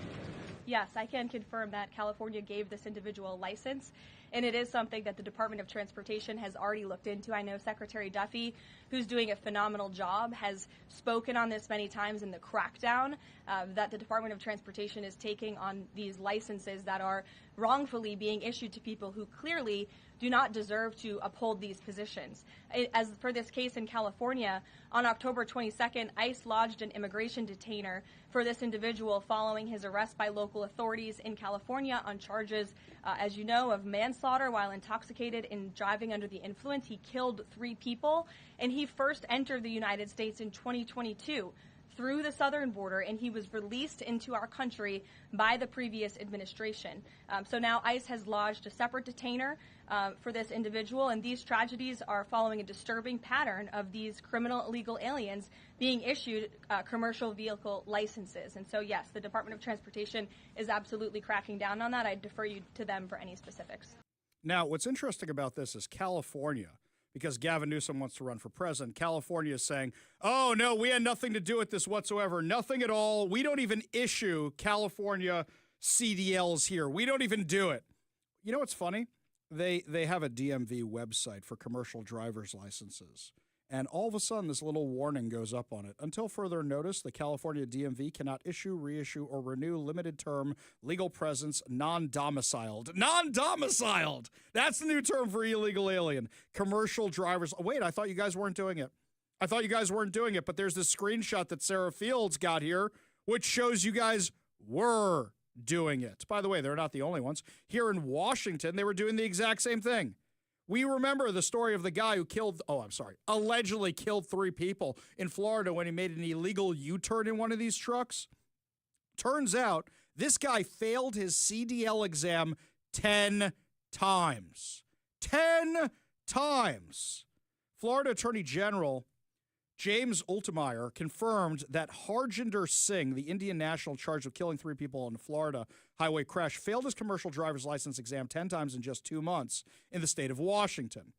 He said, as we continue our investigation into California, Washington, and Harjinder Singh, we learned that Singh failed his written exam 10 times when he took his behind-the-wheel training course at a private CDL school in Washington. Now, they did not name the school, but I wonder if it's the Skyline School, which we have talked about on the show before, which was issuing fraudulent CDLs. According to reporting from Fox News correspondent Bill Malugin, a senior official in the Attorney General's office, confirmed that he failed the test 10 times between March 10th and May 5th. He also failed his air brakes knowledge test twice. Despite that, Washington issued him a CDL. So over the weekend, last week, there was this truck driver who was driving on I-90 westbound and hit an overpass and destroyed the overpass. So bad that they had to dismantle entirely the overpass. Now, I reached out to Washington State Patrol, and I got the information on this guy, and he's a 64-year-old truck driver from Canada. Now, everybody who's in the truck driving business said, what about the pilot car? If you have an oversized load, a pilot car is leading the way, plus you have a permit which says exactly which direction you're supposed to be going in, plus you have a chaser car. So what went wrong here? Also, shouldn't you say, hey, I got a problem, I'm going to pull over and stop because I don't think my load is going to make it under that bridge? They had to take down the entire bridge. It was so bad. All they did was cite this guy for violation of his permit. And now Washington taxpayers are on the hook for having to rebuild this bridge. I don't even blame Bob Ferguson for this one. So how many people are on the roads? And this guy was a legal truck driver. He wasn't even an illegal. How many people are on our roads illegally? We don't even know. There were hundreds of them who were issued CDLs by the Skyline School. We don't even know how many people are on our roads illegally. There was actually some meme fun over the weekend. This one was good. So I put into ChatGPT, I took a picture of the missing overpass, and I put it into ChatGPT, and I said, add in the General Lee jumping the overpass, and I put it right in there. I like the people who commented, I can hear this picture. You know, you can hear the horn. So then I decided to have a little more fun. I put in Kit from Knight Rider doing the turbo boost, and then people said, I can hear that picture. Then our friend Matt Gilbert, what does he do? He puts in the bus from Speed. That's the bus from Speed doing the jump. Somebody said I should have put in the Bandit car, Thelma and Louise. No, Thelma and Louise didn't make it over the jump, guys. I'm pretty sure those two died at the end of that movie. You could have thrown in the Fall Guy there as well. Oh, the Fall Guy. That's another one, right. There's so many other ones we could have added into that. Which ones do you think we should have added? Give us a call or a text at 206-421-5757. But you're talking about these chic drivers who come here from other countries. And what does, this is crazy to me. This is absolutely crazy. CBS Sacramento doesn't talk about illegal immigrants, illegal aliens being the problem here, illegally licensed drivers. No. The problem is this whole thing is a growing threat to Sikh drivers. I kid you not. Give a listen. Anti-Sikh rhetoric spiked, but legally working Sikh drivers say they're just safely doing their jobs. Your reporter Madison Keevy is live for us with answers from a Sikh community leader on the growing threats and harassment he fears may force good drivers to just quit. Right, Madison? Right, Marley. Sikh truck drivers across the state of California are on high alert. They're the backbone of this industry. And when you look at the West Coast, they make up nearly half of all drivers. That's according to that industry leader based right here out of Lathrop. But after those two deadly crashes, many are left worried and wondering if they should keep driving. The roadway risks for Sikh truck drivers is growing, heightened by two deadly crashes where undocumented Sikh drivers have been accused of causing the chaos in just 3 months. I'm not defending anyone. I mean, if anyone did mistake, they should pay for it. They should serve whatever they did. But don't punish everyone just because of one person. Raman Dillon is the CEO of the North American Punjabi Trucking Association, made up of more than 2,000 members. Do your drivers feel safe leaving California? Absolutely not. They are not feeling safe. There are a lot of good drivers, a lot of people that we... Okay, enough of this. This is just like the Islamophobia thing at the beginning of the show. This is nonsense. You know why? If a whole bunch of Jewish truck drivers were here illegally doing this, and I was a truck driver, I would understand if people have some issues. But here's something else. Kevin, correct me if I'm wrong on this. I haven't heard anybody mention their nationality, like specifically saying, oh, it's the Sikh community or anything like that. They keep talking about illegal alien, not licensed correctly. I never hear them even mention the nationality. Yeah, I haven't either. I was trying to figure that out when I was putting that audio in. I was like, what is the nationality of the people that are causing this issue that are illegal? Right. I haven't heard anything. No, because that's not the focus. But here, CBS Sacramento is trying to make it the focus, which I think is disingenuous. I would just say this, though. Also, I didn't realize there's that many Sikh drivers on the West Coast. It sounded like a large percentage of them are, which is, I mean, I don't know who truck drives anymore. Like, I hate to say it because I used to have an uncle who would drive trucks all over the country. Sure. And that was the closest connection I ever had. He would stop when he was driving through at our house. And well, I was actually surprised by this because I thought it was majority Somalian. Because here in Seattle, you see a lot of Somalians in the truck driving business. And I was actually surprised. I don't know the demographic makeup. I don't care what your race is. I don't care what your religion is. I care if you have passed your test legitimately. I care if you know the rules. I care if you can speak English and understand the road signs. I don't care what your nationality is. I can barely speak English, but I can understand those road signs. Pretty soon it's just going to be robots anyways. Exactly. So. It's going to be like that Logan movie where there's the robot trucks as they're trying to save the horses from the robot trucks. They're just driving up and down the street. Yeah. That's what we're going to be seeing soon enough. Lots more to discuss as the show continues, my friends. When we come back, Gavin Newsom for president? Well, he's doing such a bang-up job for California. Yep, it's official, my friends. We'll tell you what's going on when we come back. You're listening to the Ari Hoffman Show on Talk Radio 570 KVI.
California Governor Gavin Newsom says he's open to running for president in 2028, but only after next year's midterm elections. Well, yeah, that's when everybody starts announcing. If you weren't sure if Gavin Newsom was going to be running for president, I give you example A, the fact that all he does is attack Trump all the time, and now he's trying to be Trump on social media. I give you example B, that he started a podcast. I give you example C, that now he's trying to fix California because he knows his disastrous record will be used against him. In an interview that aired on Sunday on CBS Morning News, the California Democrat admitted he's considering a bid once his time as governor ends. Asked if it would be fair to say he'd give the run for president serious thought, he replied, "I'd be lying otherwise." We now have exclusive audio of that interview. Yeah, you see, Auntie Nancy told me that. She'd help me get all the money to be president. And then I could go surfing all the time. And then I could lock down everybody's businesses. And there's going to be poop everywhere and homeless everywhere. But I get to go surfing. So I get to go to my wineries. And I get to go to the French Laundry. It'll be great. It'll be fantastic. It'll be wonderful. And then I can have affairs with as many people as I want. I'll be just like JFK. Come on. Oh, I didn't know Gavin Newsom was considering running for president. What a surprise. Oh, I'm so surprised. Never thought about this before. Polymarket, it's crazy to me that these betting things are now the things that determine polling. Are we now not going to have polls? We're just going to have Polymarket for these races? Polymarket places Newsom's 2028 presidential victory odds at 22%. Okay, here's the funny thing. His actual record is a disaster. And for those of you who go, how could this guy ever win the White House? For those of you who say, how could AOC ever win the White House? Let me explain it to you. Is this going to sound sexist? Is this going to sound like profiling of how somebody looks? Absolutely. You ready for this? Let's do Gavin Newsom first. You know how many people have said to me, oh, he's so good looking. Alma just said it earlier in the show. She's literally the typical Democrat voter. And they look at a guy like that and go, oh, he's so good looking. He speaks so well. He's so well put together. Yeah. So you look at somebody like Gavin Newsom. Mike's not here. I don't know if I use that properly. I was going to say, we didn't talk about his affairs yet. That's when you bring in that button. That's when you start doing that. Okay. You save it for that one. So what happens? You've got Gavin Newsom, who comes off as being very eloquent. Can you name anything Barack Obama did while he was senator, serving, what, half a term before he announced he was running for office? No, nothing. He wasn't even there most of the time. And yet people elected Barack Obama. Why? Because he's black. That's why. The first black president, and he's well-spoken and he reads well off a teleprompter. That's why they elected Barack Obama. Yes, Gavin Newsom can win. Yes, Gavin Newsom can get elected because there's a lot of people who go, yeah, he's not Joe Biden. We can vote Democrat all over again. To the party that lied to you. Gavin Newsom was one of the people lying about Joe Biden. He was one of the campaign surrogates. Never mind the disaster that California is. Never mind the disaster that San Francisco is after he was mayor. And it only got worse from there. Yeah, he could actually win. Why can AOC win?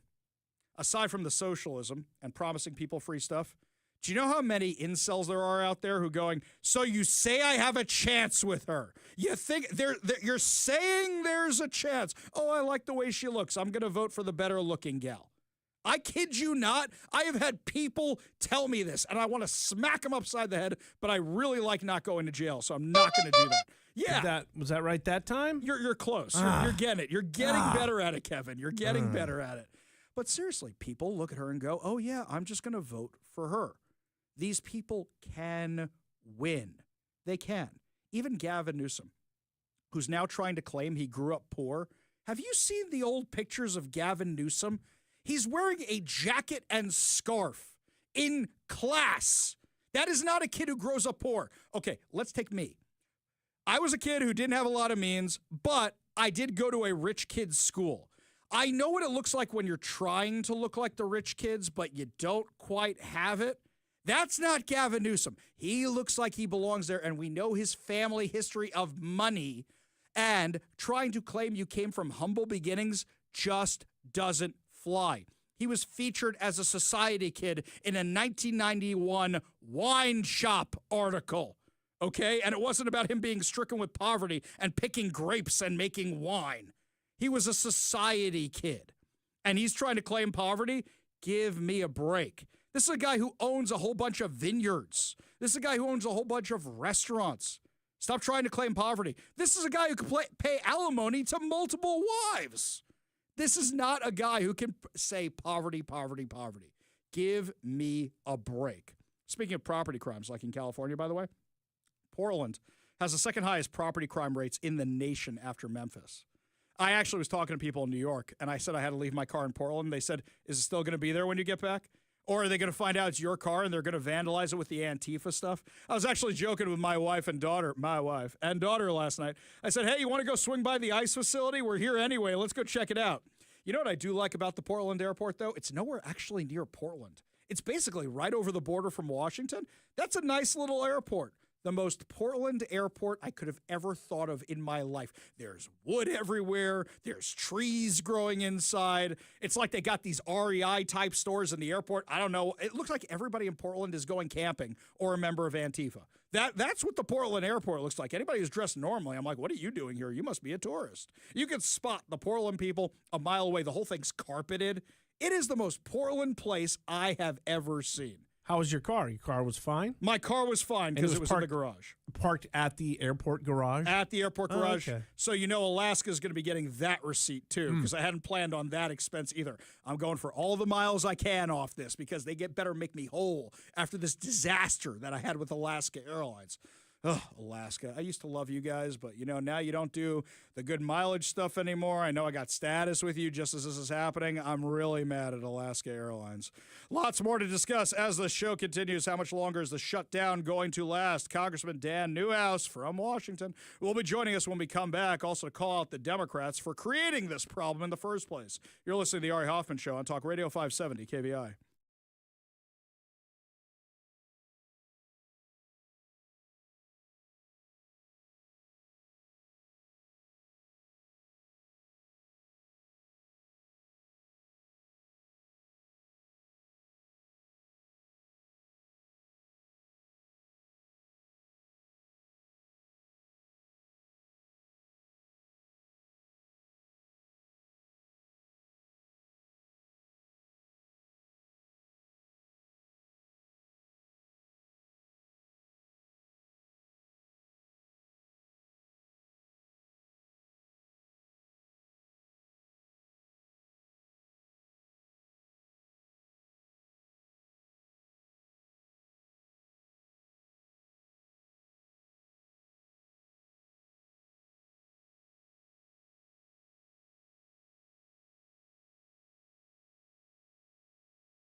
Well, my friends, last week we had the Democratic whip, Catherine Clark, admit that shutting down the government and keeping people suffering, families who aren't getting paid. That was leverage for the Democrat Party so they could get their policies in place. It's crazy to me that the Democrats can be so obvious about what their plans are, and yet a lot more of the Americans aren't seeing it that really should be looking at this right now. Joining us now to discuss on the Warrior Injury Law studio line, Representative Dan Newhouse from our very own Washington State. Thank you so much for being with us today, sir. Absolutely. Ari, always a pleasure. We love having you on the show.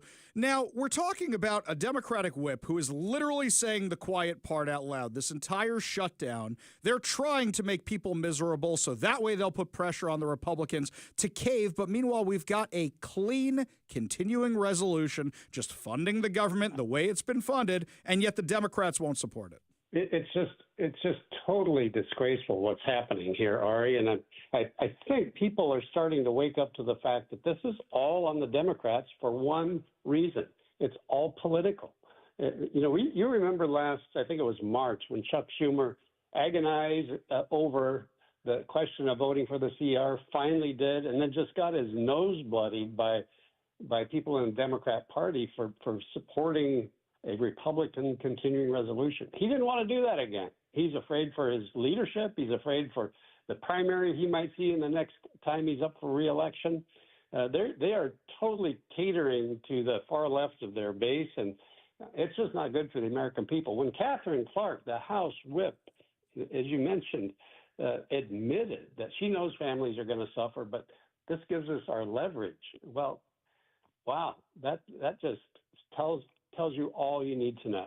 Yeah, I completely agree with you.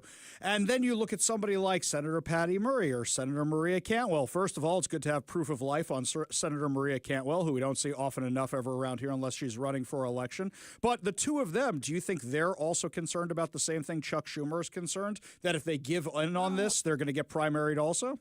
Well, that's a tougher question in the state of Washington. They've always been pretty strong in their reelection efforts, as you know. I'm not sure what Senator Murray's plans are at the next time she's up, but they are certainly, part of they're architects of this plan. Certainly Senator Murray has been. She's been a very strong spokesperson for the Democrats on this issue. It's very frustrating to me. I think they voted 12 times now against the CR, against opening the government. Yeah, they voted against paying the troops, and then what do? Immediately after the vote, they go out and complain about the government being closed and the fact that the troops aren't being paid. So it's just really a frustrating thing. I'm not sure what their goal is here. Senator Thune, a couple of weeks ago, offered them the opportunity to have the vote, have the debate and the vote on those things that they're trying to push forward. And Leader Schumer said, no, that's not enough. We want this outcome to be determined before we give in. It's like, come on, that's not the democratic process. We have a system here that we utilize, and we can't decide these things in smoke-filled rooms that expect 535 people to accept it. Yeah, it's absolutely crazy. We're talking with Representative Dan Newhouse from our very own Washington State about the government shutdown. So what do you think actually has to change or is going to change? Because I think you've got all the moderate support you're going to get from the Democrat side, people like Senator John Fetterman, who little did we know he was actually going to be more in line with us than the Democrats on a lot of issues. So what exactly do they want here? Is it just they're hoping to drag this out through the elections? Are they hoping to drag this to 2026? What do you think their game plan is here? That's Ari. I wish I knew. It's from the very, very beginning. I've wondered what their exit ramp is. If you're going to go into something like this, you've got to know when you can declare victory. I don't know what it is for that, because it's pretty clear to me that the clean CR that the House passed and has been in front of the Senate is the only option that we can act on. And I just don't see what it is that they're going to be able to grab onto and say, okay, we can stop now because we won something. I don't know what that something is. This could go on for a long time. By next weekend, the November 1st, a week and a half, the SNAP program runs out of money. 42 million people in the United States depend on that. Almost 1 million people in the state of Washington. And without those funds, those folks are going to go without many of the food products that they've been dependent on for a long time. And I can only say that's on the Democrats. They've got to start deciding how much is enough here. But according to Catherine Clark, it gives them more leverage. So it's a question I can't answer. When are we going to stop? Right. It's nuts that we don't even see the plan here, except maybe just to keep dragging this out and make everybody miserable. In the last few minutes we have with Representative Dan Newhouse from our very own Washington State, switching gears a little bit, I see all these panicked articles in the Seattle Times and other outlets talking about an energy shortage. And the thing I keep coming back to is you've been one of the defenders of the Snake River dams. And yet the Democrats are claiming, oh, there's going to be an energy shortage, and they're the ones who want to tear down the Snake River dams. Thankfully, we have President Trump in office who put an end to that, at least temporarily. But the same people who are saying we have an energy shortage want to get rid of our cleanest energy. That's nuts. It truly is nuts. We've been fighting this for years, as you know. The Snake River dams have been in their sights. They want them gone. They want to breach them. They want to remove the reliable source of power that we have that other parts of the country are envious of, that gives us low electricity rates, and it's abundant. It keeps us going through the hot parts of the summer and the cold parts of the winter. To get rid of it would be so foolish. And but we now have people on that side that are starting to agree with us. I think it was the executive director of Renewable Northwest spoke recently about the need to have an all-of-the-above approach, speaking out for natural gas. She didn't mention, I don't think, hydro and nuclear and coal and geothermal and those things too, but the fact that it's recognized by at least some people on that side that we need baseload energy, that gives me a little hope.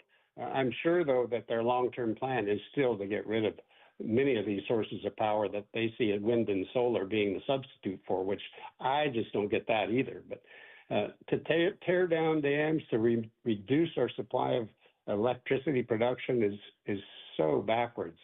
Again, you're bringing up another question that I don't see into their minds, similar to the shutdown question, on what the exit ramp is here for them. Yeah, I really don't understand it at all, especially when you're talking about the Pacific Northwest, where we are now entering the great dark, the big dark, whatever they're calling it on the news stations, where we don't see the sun for a few months. Representative Dan Newhouse, thank you so much for joining us today and being a voice of common sense for our area. I really do appreciate it. Well, like I said, Ari, always a pleasure. Thanks for being the conservative voice in Seattle. Very kind of you to say, sir. We got a whole lot more to discuss as the show continues. You're listening to the Ari Hoffman Show on Talk Radio 570 KVI.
Welcome back to the Ari Hoffman Show. Make sure you don't miss a minute of the show by downloading the KVI app and, of course, subscribing to whatever your preferred podcast platform is.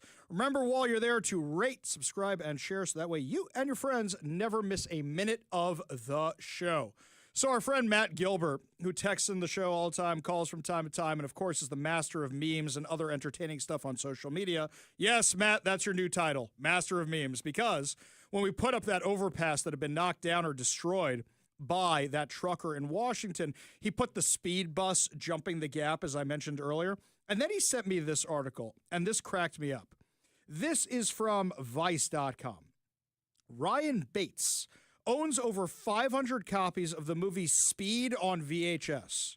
He also owns 26 laser discs of the film, but those aren't part of the collection. He just holds on to them so he can use them as bargaining chips to get more on VHS. Kevin's looking at this. Where's this going? His goal is a simple one: to collect every copy of Speed on VHS ever made. His other goal: to trick out his 15-passenger van to look just like the bus in the movie. Okay, I'm going to analyze this for a second. Dude, you ain't never getting that copy of Speed that my parents probably threw out after we had a flood in the basement. I'm sorry, it's just not happening. I mean, I love that movie. That was a well-loved VHS that we had in our house. 1994, that movie rocked my world. We all loved that movie. See, Kevin shaking his head. You're trying to remember what year it came out in, weren't you? No. I was shaking my head because I love that movie as well. Yeah. I'm trying to. Okay, so how many VHS does he have currently? 500. 500. How many millions were there? I can't imagine. I mean, I know Fox would know how many VHS copies they put out, maybe worldwide. I'm not sure. Is this like the kid trying to get all his hands on the E.T. video game because they're buried in a landfill or something like that?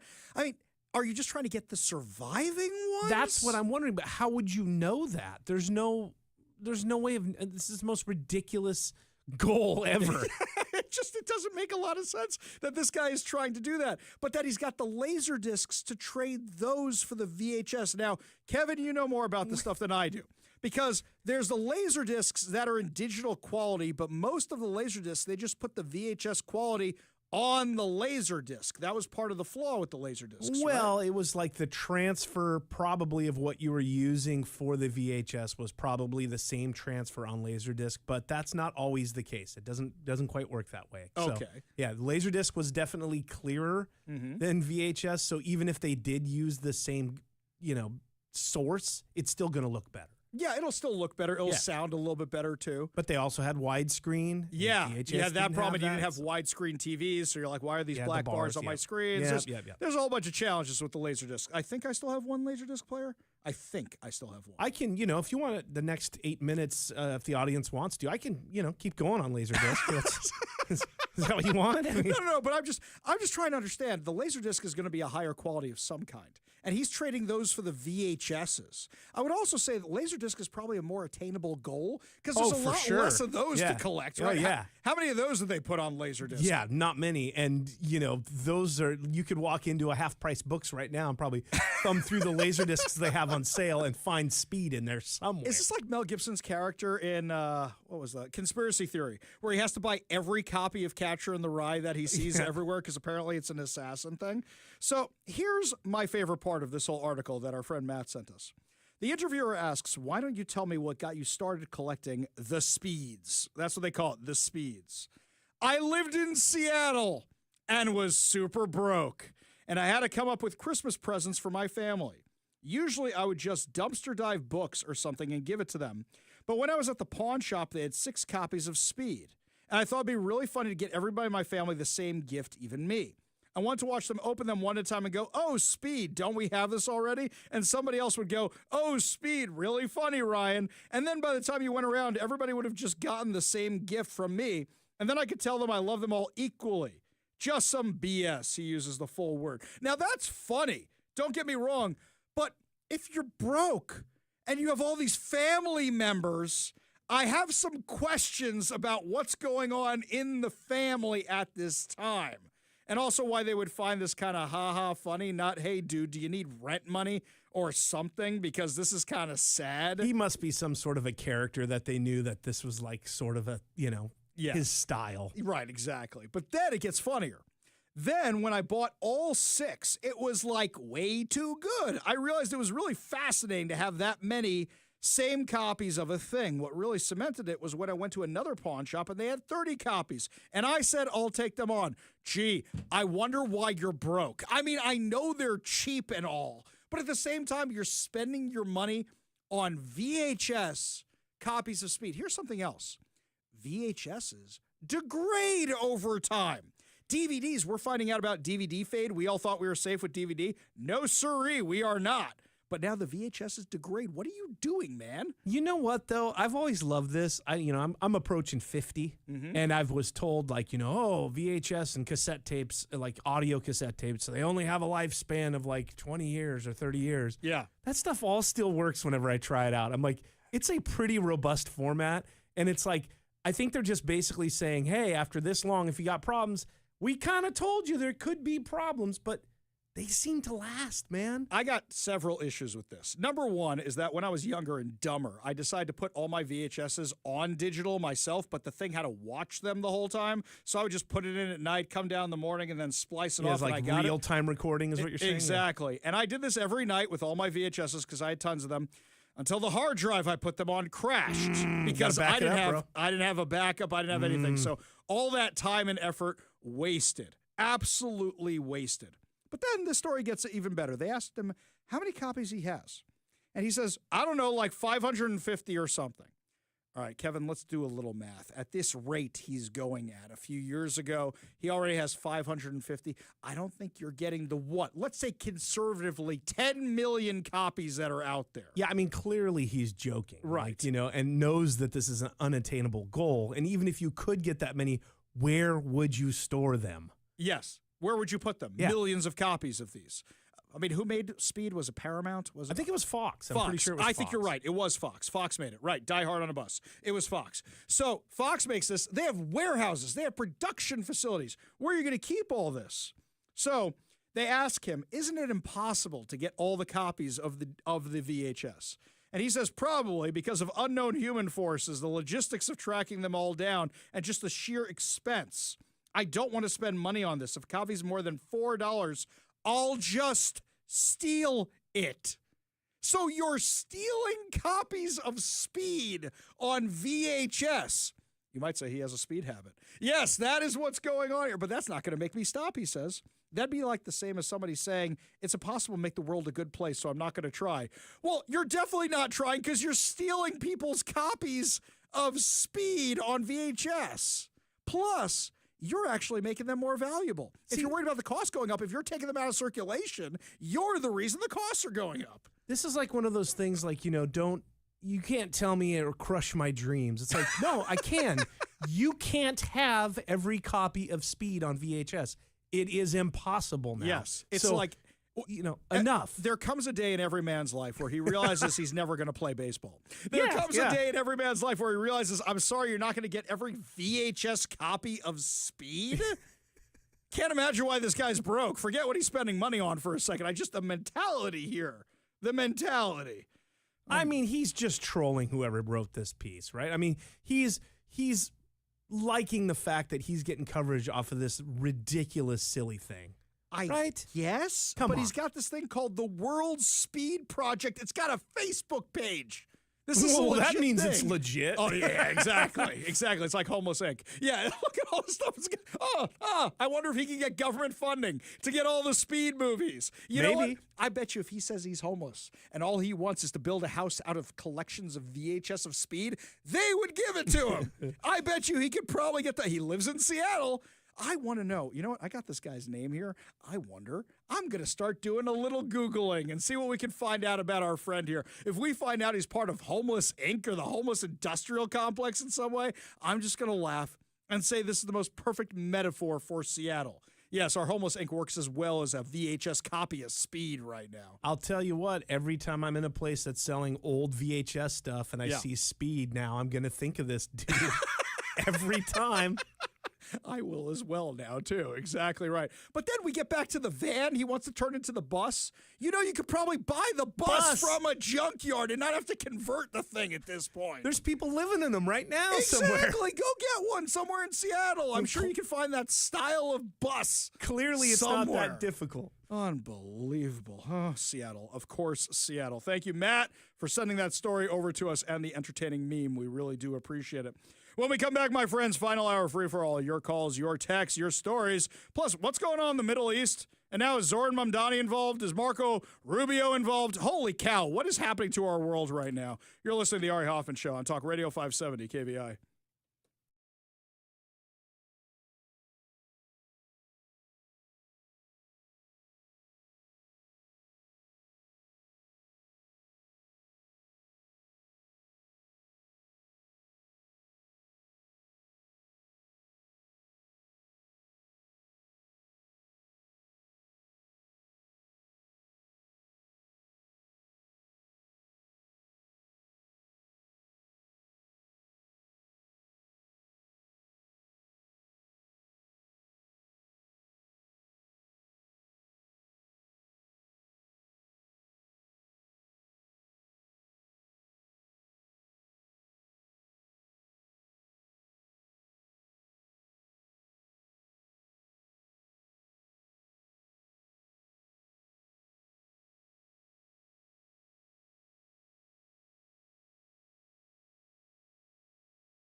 Welcome to the Ari Hoffman Show on Talk Radio 570 KVI, your home for the politically homeless, streaming live at KVI.com and the KVI app. If you want to be part of the most dangerous show on the airwaves, call or text the Warrior Injury Law Studio line at 206-421-5757. That's 206-421-5757. Coming up this hour, a big win for parents after they noted that the pride flag was flying in the place of an American flag at a Washington school. But before we get to any of that, my friends, in 2021, Zoran Mamdani laid out his plan to elect more socialists. And he was very, very clear about what he planned to do. Give a listen to his manifesto. It can be a very lonely and isolating experience. I'm very lucky in that I have 5 other DSA-endorsed comrades who are with me in the Assembly and in the State Senate. But, for example, before we were elected, Julia Salazar was in office for 2 years without a single other socialist endorsed by DSA and understanding. It then makes it much easier to run a campaign that will be built around raising class consciousness, because we will run the campaign challenging the current status quo and showcasing it through our critique how this is an issue of capitalism. Good question. So there are 107 Democrats in the New York State Assembly out of 150 Assembly people. And of those 107 Democrats, there are 6 DSA-endorsed electeds and 7 DSA members. We have a 7th person who's a DSA member, though she wasn't endorsed by DSA. Her name is Jessica Gonzalez-Rojas. We clearly do not have the numbers as they are in this moment to win the radical legislation that we need to bring about and begin to believe that these kinds of results are sufficient. We have to continue to elect more socialists, and we have to ensure that we are unapologetic about our socialism. Now, we had an academic boycott campaign and one of the aspects of that was to fight to stop study abroad at universities in Israel that were complicit in the occupation, many of which through the development of weapons technology for the IDF. Now, by bringing the issue of Israel-Palestine apartheid to Bowdoin, you bring it front and center, it's harder to ignore. And then making sure that we move to dismantle that relationship. Those are things that you can do as a legislator, right? You can, like, for example, Governor Cuomo has an executive order barring, I think New York State from doing business with any company suspected of sympathizing with BDS. One thing I can do as a legislator is once we build up a large enough coalition for this, we overturn that executive order. But I sincerely believe in this political project. I sincerely believe in socialism. For me, it was Palestine that brought me into this movement. It can be such a lonely experience to be a socialist, and it was for me, country, because my journey, as Oren alluded to and referred to, in organizing began at my college campus with Students for Justice in Palestine. To power this journey and understanding that it is socialism that we are fighting for this moment right now, right? If we're talking about the cancellation of student debt, if we're talking about Medicare for all, these are issues which have the groundswell of popular support across this country. But then there are also other issues that we firmly believe in, whether it's BDS, right? Or whether it is the end goal of seizing the means of production. Do you guys understand what he just said? He laid out his plan for communism in the U.S., and they're putting it into action right now. It's create a coalition of the disaffected. And when you create this coalition, you wonder how you can get queers for Palestine when Hamas will throw anybody who's LGBTQ off a roof. This is how. You know who actually started this? It wasn't Zoran Mamdani. It was Barack Obama. Barack Obama was so desperate to win an election in 2012, or maybe this was the plan the whole time. People were not happy with Obamacare. He had really bad polling, so he grabbed together a group of disaffected people, as many groups as he could possibly find. And when he tied all of them together, what did he do?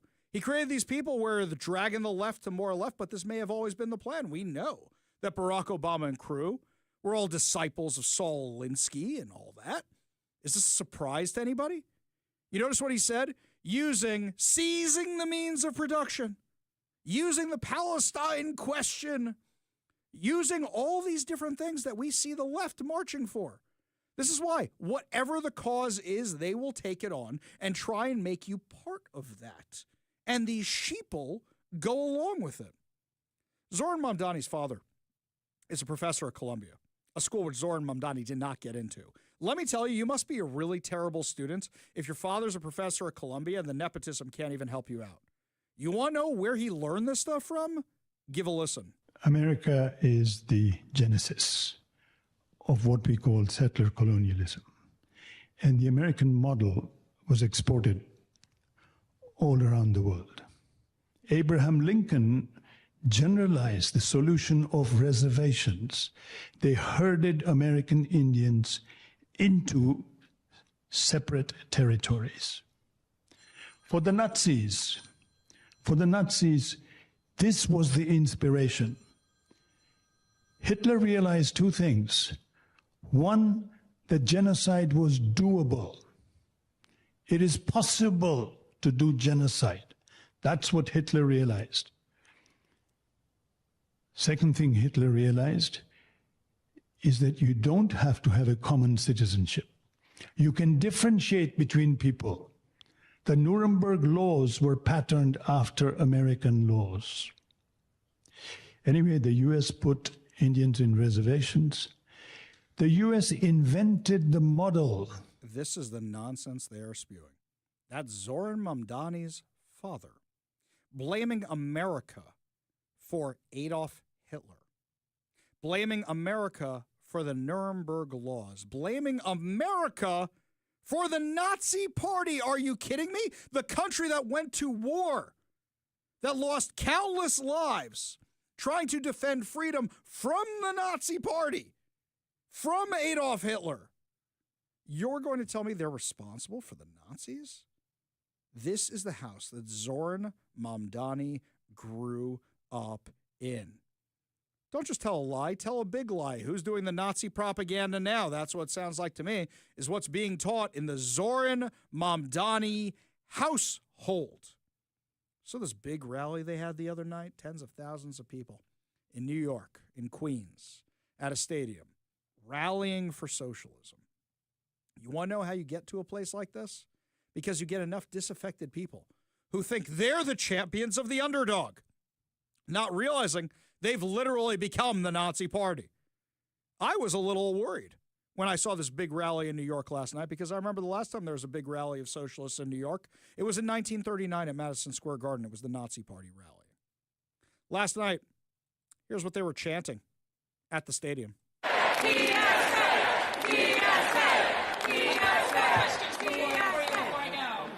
Will you heading to organize to freeze the rent, make the buses fast and free, win universal child care, and tax the rich?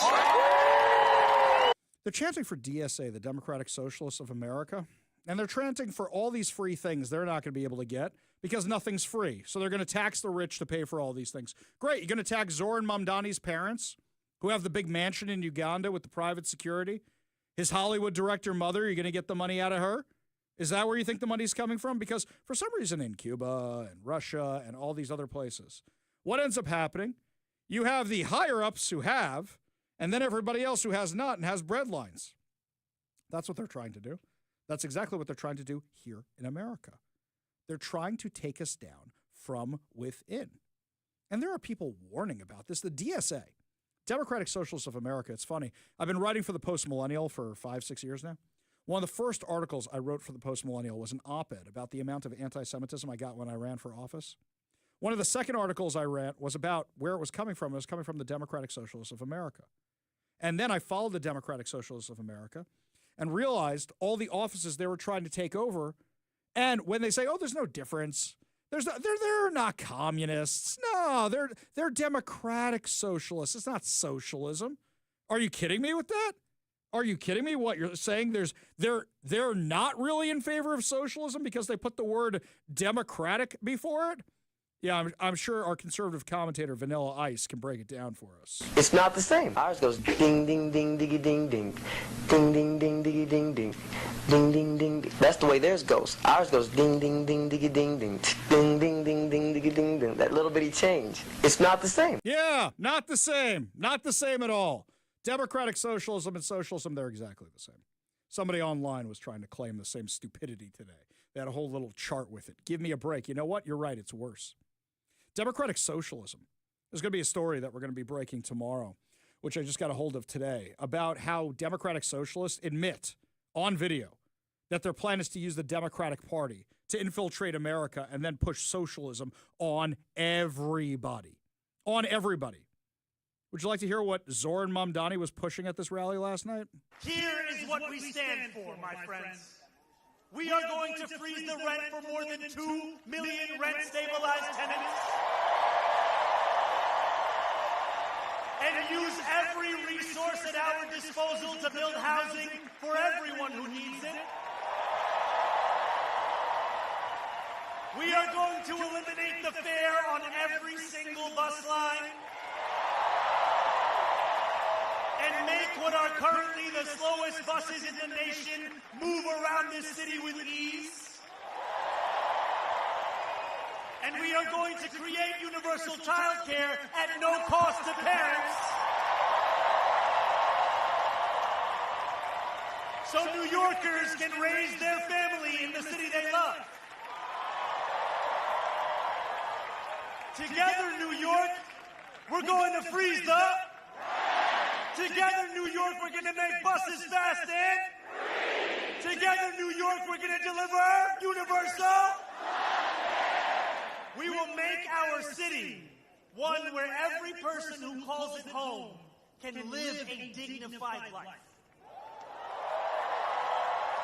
Till the breadlines start. Because what happens is, who's paying for the universal health care? You're going to run out of the wealthy money eventually. And when you run out of it, if you confiscated all the money from all the billionaires and trillionaires and gajillionaires in our country, you'd have enough money to run the federal government for 9 months.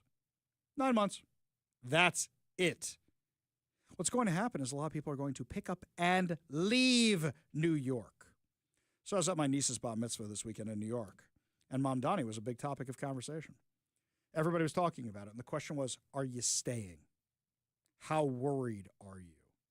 At the synagogues I went to, that was the conversation they were having. Because right now, nobody really knows what's going to happen. Is he going to be able to do this stuff?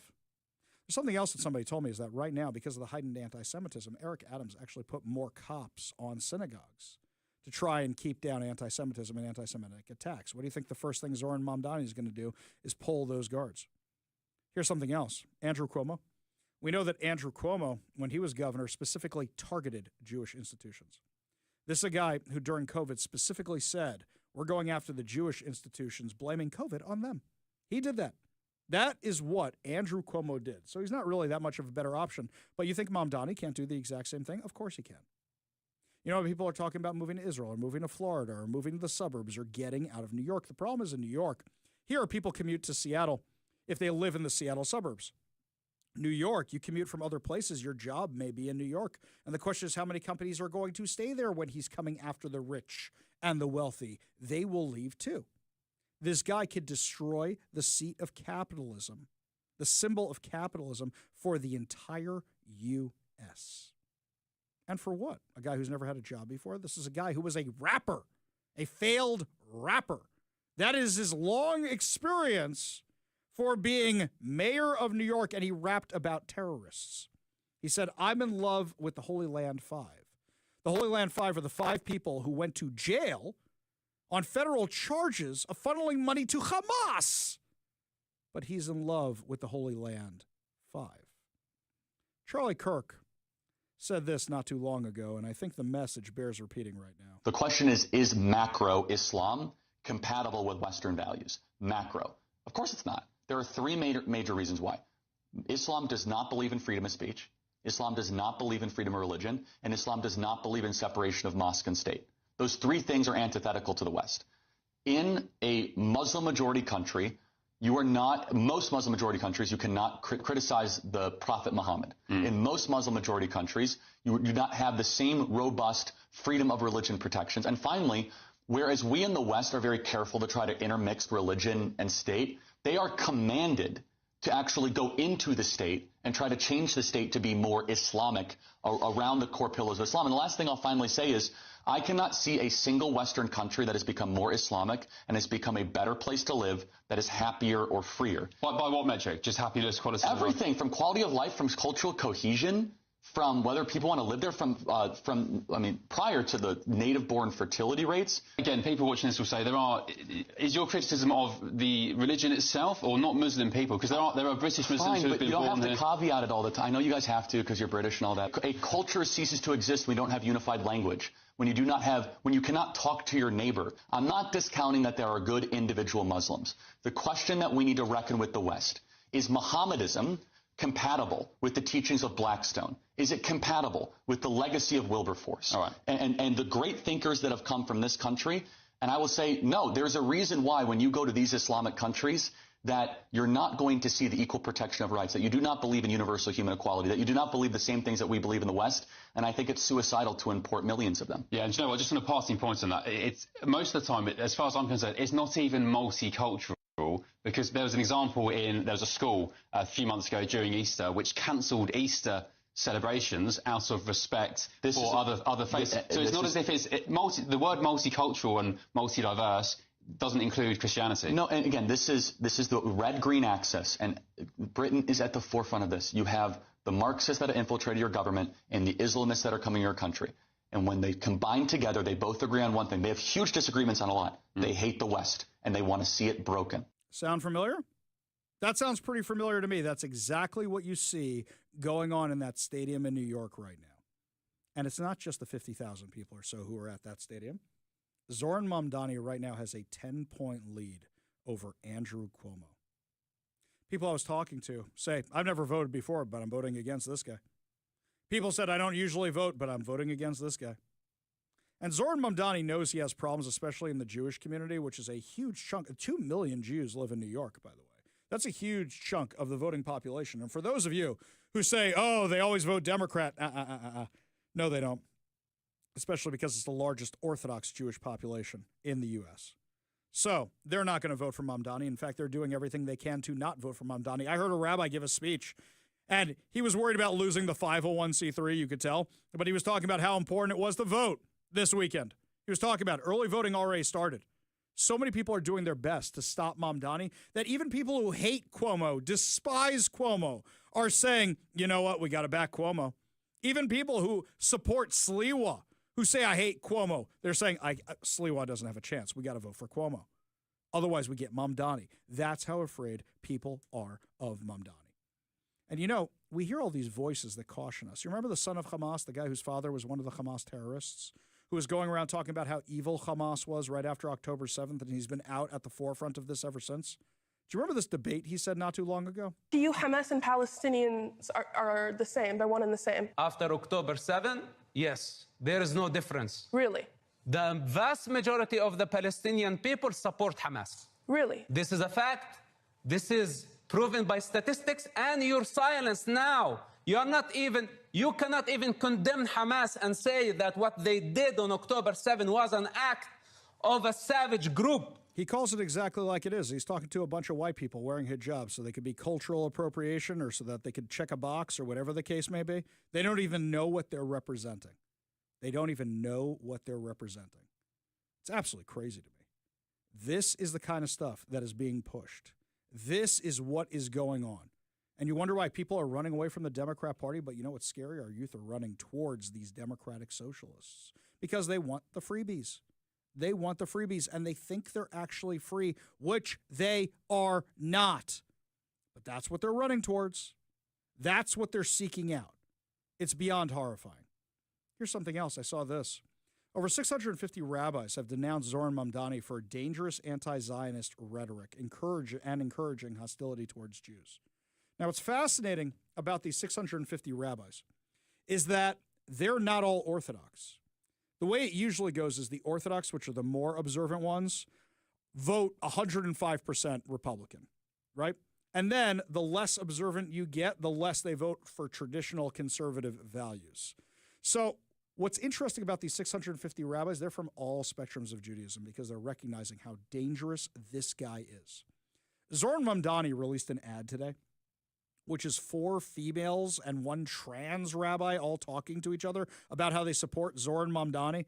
First of all, women rabbis, we can have a long talk about that, about whether or not you can do that. But a trans rabbi, for sure not. There's definitely questions involving that. They released this because they know 650 rabbis saying no to something like this from across all religious spectrums, that is bad news for Zoran Mamdani. Hugely bad news because they're counting on the typical liberal Jewish vote. And it's not there right now because they realize how dangerous this guy is. And they're moving away from him. They want nothing to do with him because they know what he symbolizes. Zoran Mamdani, over the weekend, was saying while pretending to cry crocodile tears that his aunt stopped taking the subway after 9/11. Give a listen. I want to use this moment to speak to the Muslims of New York City. Oh, so sad. So sad. Don't cry. I want to speak to the memory of my aunt.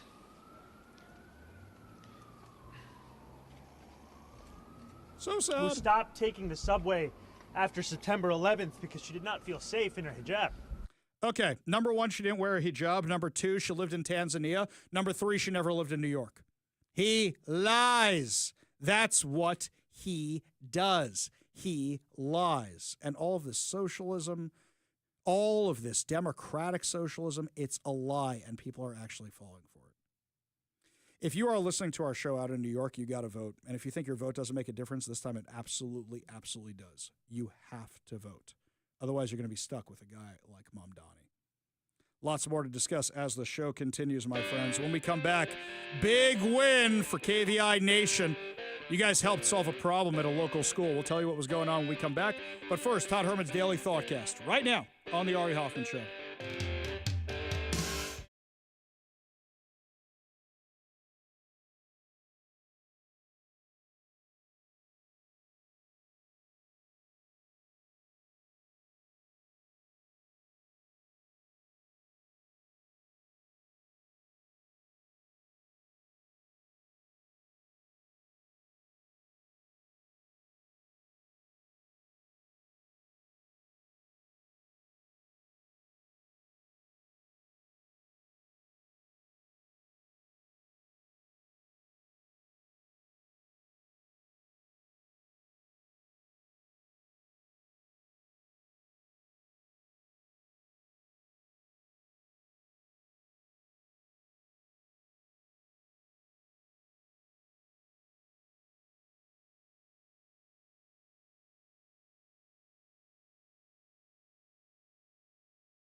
I could not have timed this better. Just before we get to the miseducation stuff, Zoran Mamdani has now admitted, because it was revealed that it wasn't his aunt, he has now admitted that it wasn't his aunt. It was his father's cousin, Zara Fool, who he said passed away a few years ago. Yes, I am your father's brother's mother's former roommate. So what does that make us? Absolutely nothing, which is what you are about to become. No, wait, we can do better. I have a boyfriend. He's real. His name is George Glass. Come on. It was so obvious he was lying. So obvious. And now he's exposed. This just happened just a little bit ago. Ah, amazing. Let's keep the good news on rolling. So one of our listeners sent me a picture of the flagpole over at Pathfinder K-8 in West Seattle. And what has it got on it? It's got the pride flag up top and the Washington state flag right under the sucker. No American flag anywhere. So what do? I did what I did. I did what I do. And I sent the Seattle Public Schools a request for comment along with Pathfinder K-8 over the weekend. No response. No response at all. But some other listeners saw my post, and they just DM me this. You ready for this? Pathfinder K-8 has removed the pride flag, and now you've got the American flag up and the Washington state flag right under it. And the principal, Mrs. Thomas, has written a letter to one of the KVI Nation parents who reached out. Thank you for reaching out and bringing your concern to my attention. I truly appreciate your attentiveness to our school and your commitment to ensure that we model respect for our country's symbols. As a newly appointed administrator at Pathfinder, I was not aware of this oversight. And due to the large trees surrounding our flagpole, I had not realized that the U.S. flag was not being displayed. Okay, from the pictures I've seen, by the way, guys, there are large trees. They're not surrounding the whole thing. What kind of nonsense is that? You walk past a sucker every day, I assume, unless your parking spot is nowhere near. You never noticed this before? Only in America. Yeah, exactly. The American flag has been restored as of this morning. See attached photo. And we are following the... attached... This morning. Oh, this morning. That's before they got all the angry emails. It's when they got my email, but I think it's before they got all the angry emails. We are following the appropriate flag display. In accordance with U.S. flag code, I fully agree with your sentiment that our flag represents liberty and justice for all, and I appreciate you bringing this to my attention so that we could properly address it. Thank you again for your care and for taking the time to reach out. Signed, Mrs. Thomas. Okay, it's what? October 27th. School started, September 7th, something like that? 2 months. 2 months of school. And you never noticed a flag that was flying outside your building and you're a brand new administrator? Nobody. Exactly. I don't believe you. That's basically how that goes. All right, KVI Nation, you did well on that one. I'm giving you another homework assignment because apparently the kids in this class are getting weird homework. Roosevelt High School, also in the Seattle Public School District. You ready for this one? Apparently, during curriculum night, the Spanish teacher at Roosevelt High School put this slide up. Ready? It looks like they're doing a Jeopardy thing, and it says $300 question, true or false.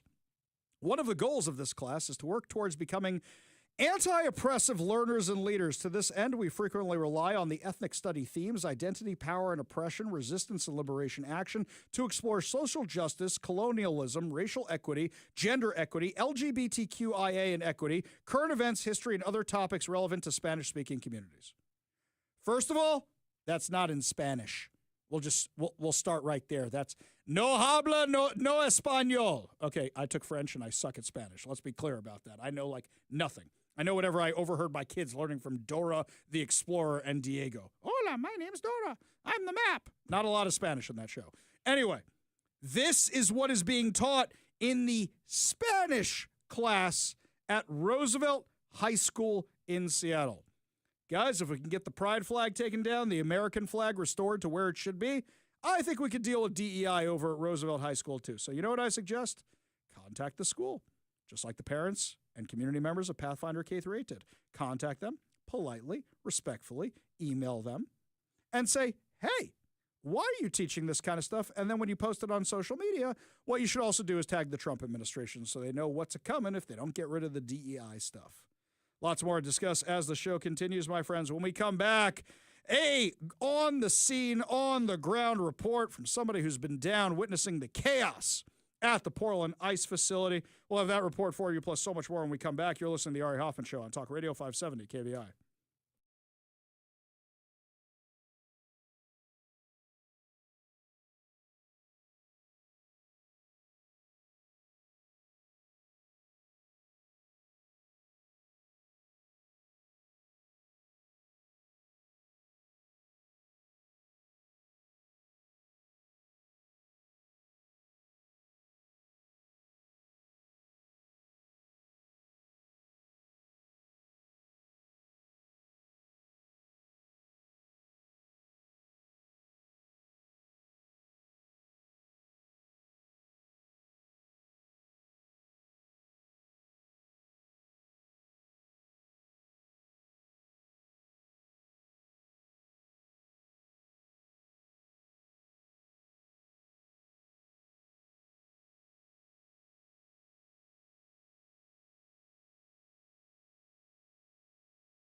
Well, my friends, after my brief stopover in Portland last night, I decided it probably wasn't the best idea to take my family on a tour of the ice facility when we were coming back from a bat mitzvah.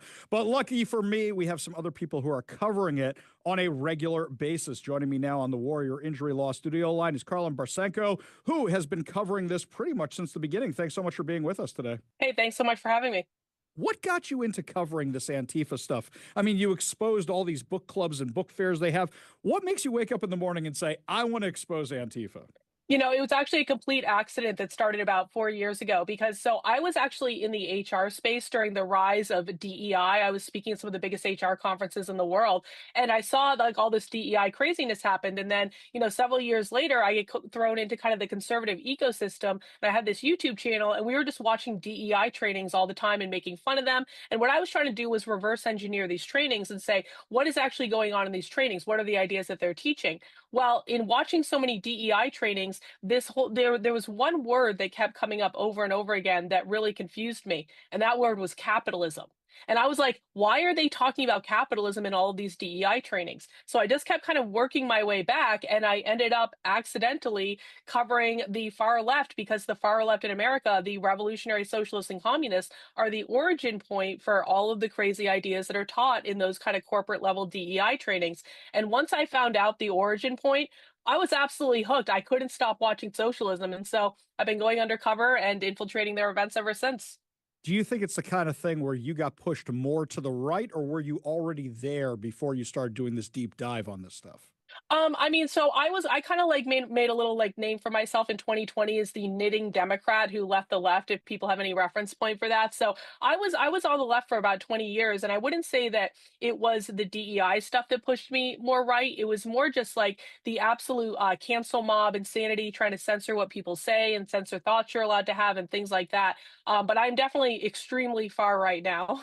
It's like me. I mean, I talk about how I got thrown over to this side because I got discarded by the left, and I'm pretty happy where I am right now. So let's focus back on what's going on in Portland. So you started covering the riots down there, but also you've been covering how the network of money, how the network of education, how the network of these resources that you found actually are the, I guess, the Hydra of Antifa. Talk about that a little bit. Yeah, I mean, so Antifa is a highly decentralized, non-hierarchical network. And so, you know, when they say that Antifa is just an idea, there is actually some truth in that. Antifa is funded by mutual aid, which means, and this might come as a surprise for people, many of them do have jobs, and they have some scary jobs too. I mean, I've gone undercover at socialist conferences for multiple days.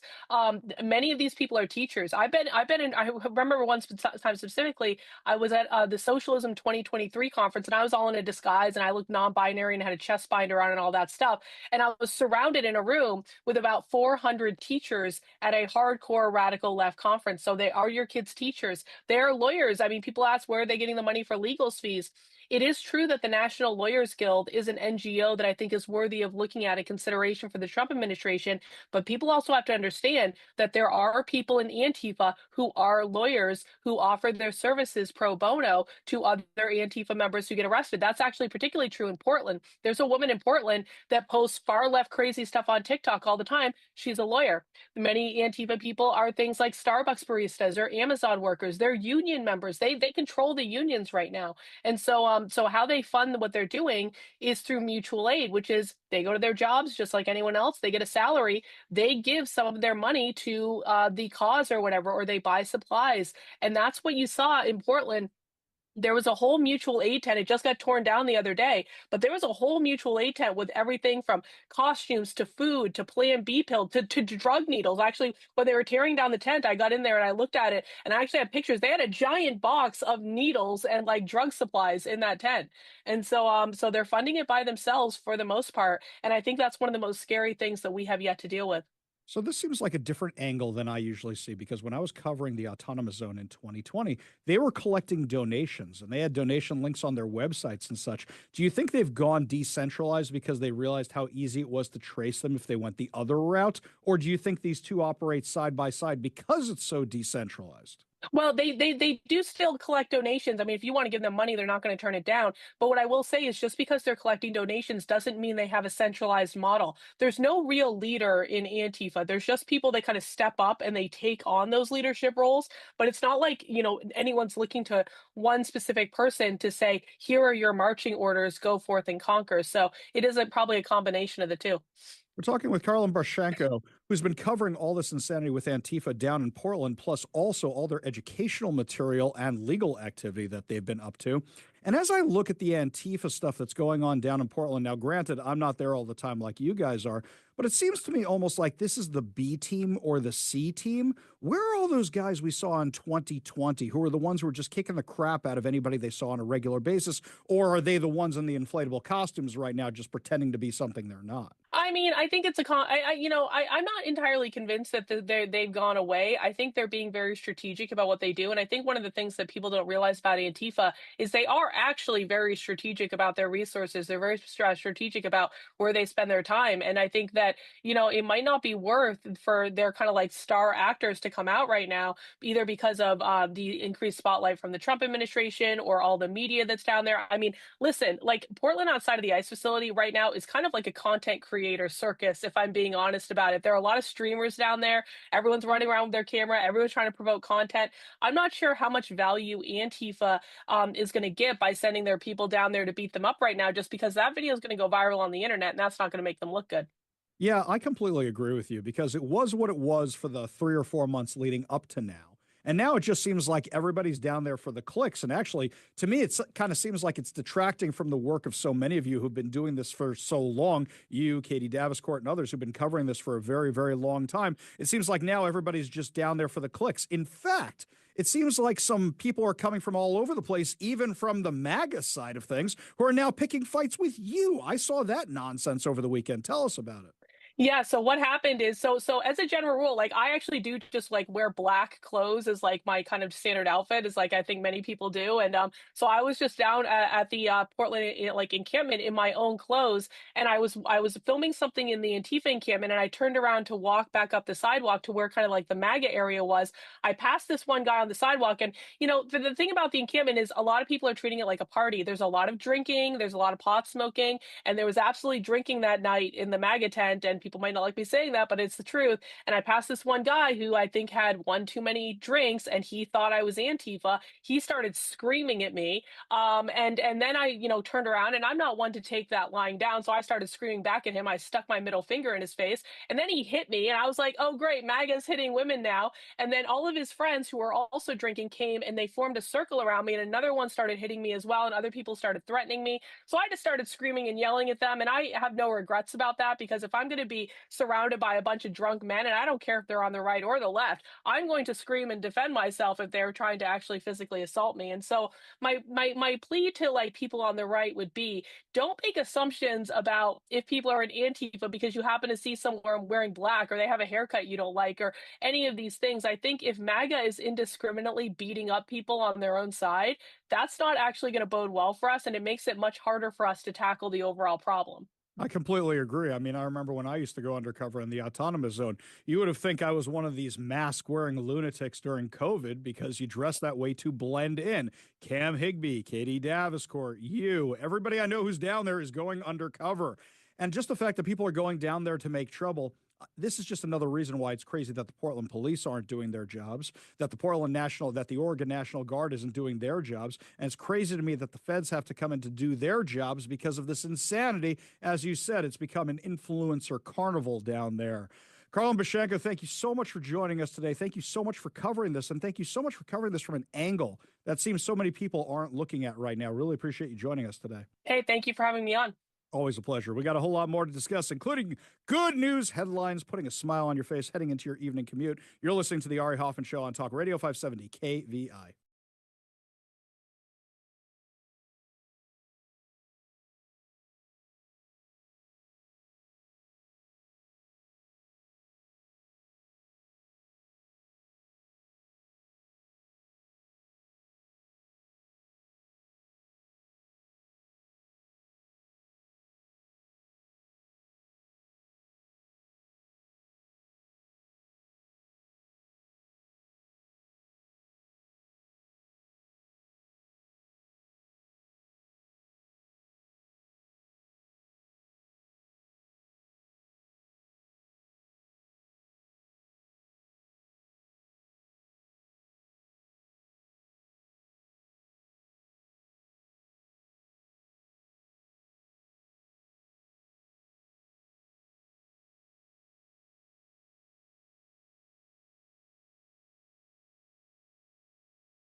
It is time to feel good as we wrap up another amazing episode of the Ari Hoffman Show on Talk Radio 570 KVI.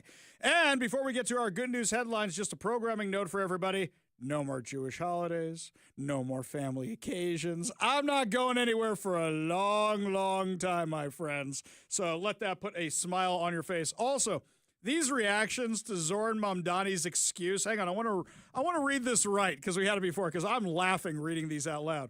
So Zoran Mamdani finally admitted his aunt that he claimed on Friday was too afraid to wear his hijab on the subway after 9/11 was actually his father's cousin named Zara Fui, who he said passed away a few years ago. This was my favorite response from Tony Kinnett over at the Daily Signal. She's my girlfriend in Canada. We met at camp. You wouldn't know her. Oh, that's the best one. That's the one that takes the cake of the day. I'm going to go through these. I'll have more of them for you tomorrow. These are amazing. These are absolutely amazing. Meanwhile, here's another good news story for you here. Search teams fanned out throughout the dense woods of Dorchester, New Hampshire. As the sun was starting to set, temperatures dropped below 40 degrees as volunteers scoured the area for a 2-year-old girl who had been missing for hours. So, according to, I want to make sure I source this right, The Optimist here. This is where we get our good news from. The Optimist. Sergeant Christopher McKee of New Hampshire Fish and Game said of the area it's thick forests and swamps. That afternoon, October 10th, a frantic mother called 911 to report that her toddler and the family's 2 dogs were missing. They disappeared from the gated front yard around 3:15 after the dogs seemingly pushed through a spot where a wooden fence met a metal wire fence. The gate was secured, everything locked. Where the 2 fences meet wasn't hooked together well, and they were able to push through. McKee called for backup. Within 30 minutes, state troopers, local firefighters, and volunteer rescue teams started showing up. McKee said everybody dropped what they were doing and came extremely quickly, knowing the temperature was dropping. More than 90 volunteers came, including several neighbors. Jeremy Corson and his dog Freya, who are based in Concord, over 40 miles away, rushed to help. Corson works full-time as a software engineer, and he volunteers with New England Canine Search and Rescue. He says it was his 13th year doing this. Freya, a 7-year-old German Shepherd, is a certified search and rescue dog. As soon as they arrived outside the girl's home, Corson and Freya headed straight into the woods. He said time is essential with a 2-year-old because they're young and because the more time passes, the more they can travel. He described the woods as very thick, adding to the challenge of finding the small girl and the dogs. About 2 hours into the search, one volunteer found the child's shoes, but she and the dogs were nowhere to be found, but at least they know they were going in the right direction. Shortly after, the family's 2 dogs returned to the house. It was about 10 or 15 minutes after the helicopter showed up. Maybe it scared or spooked the dogs. Rescuers grew more concerned, since the temperature was dropping into the 20s that night, and the dogs were no longer there to provide warmth and company to the barefoot toddler. Just before 8 p.m., nearly 5 hours after the girl went missing, the dog started picking up the scent of a person. So they started working together. The dog was nose down. She's indicating on tracking, according to her handler, called out the girl's name, and she responded. She initially thought it was her father, but really it was this man and his canine who found her. Right away, put some warm clothes on her. She was about half a mile from her home. He carried the child through the trees and the bushes until they arrived back at the house where an ambulance was waiting. The girl's parents, who could not be reached for an interview, were overwhelmed. Mom was very happy, very emotional, and broke down. I'm sure she was. And then I have questions. You can't trust a Ring camera in your backyard if you're not watching the Ring camera in your backyard. He added that as soon as the girl was back with her parents, she declared she was ready for a bath and bedtime. The child was taken to the hospital to be evaluated for any injuries or hypothermia. A 2-year-old alone with the dogs in the backyard? Okay, I know they do things a little differently up in New Hampshire, but come on, man. I got some questions about the parents there. Anyway, they have some very cute pictures of the canine search dog as a puppy and then getting older. Good stuff. Really, really just sweet, nice stuff. I like those kind of stories. We love dog stories on the show here. I know you're a cat person. I know. No, I love dogs and cats. Okay. I just don't have a dog at the moment. I got you. I'm surrounded by cat people here at KVI. Everybody's a cat person. I'm sitting here with a look on my face because I know it's a good news story. Yeah. But like you say often, I have questions. I have questions. Who lets their 2-year-old alone in the backyard? Okay, I grew up in suburban bliss, and my parents didn't let me go back it's there. Good news. I stopped and then I'm firing you up. No. I get it, man. I'm right there with you, okay? Yeah. Don't forget, if you want to follow the show when we're not on air, my friends, that's no problem. All you got to do is head on over to KVI.com. We also have new articles that are going up all the time, including interviews. Plus, also, make sure you download the KVI app. And we're solving our technical difficulties over on HD right now. I know some of you were talking about it, so don't worry. That'll be up and running in no time. Make sure you also subscribe to our podcasts on whatever your preferred podcast platform is. And you can also follow me on socials, Ari Hoffman Official on Facebook and Instagram, The Hofffather over on Twitter. And I promise you, the more of these funny things about Mom Donnie I see tonight, I will for sure be posting those this evening, my friends, because these are just too good. When you catch a liar telling a really big lie, oh, it's so delicious when you can have humor with it. I like the guy who posted the elf graphic. You sit on a throne of lies. That may be my third favorite one that I've seen so far. These are all great. These are just great. And this guy's going to be running New York. That's going to be a lot of fun. We got more for you tomorrow with more insane stories, more exciting guests, and, of course, more giveaways. You've been listening to The Ari Hoffman Show on Talk Radio 570 KVI.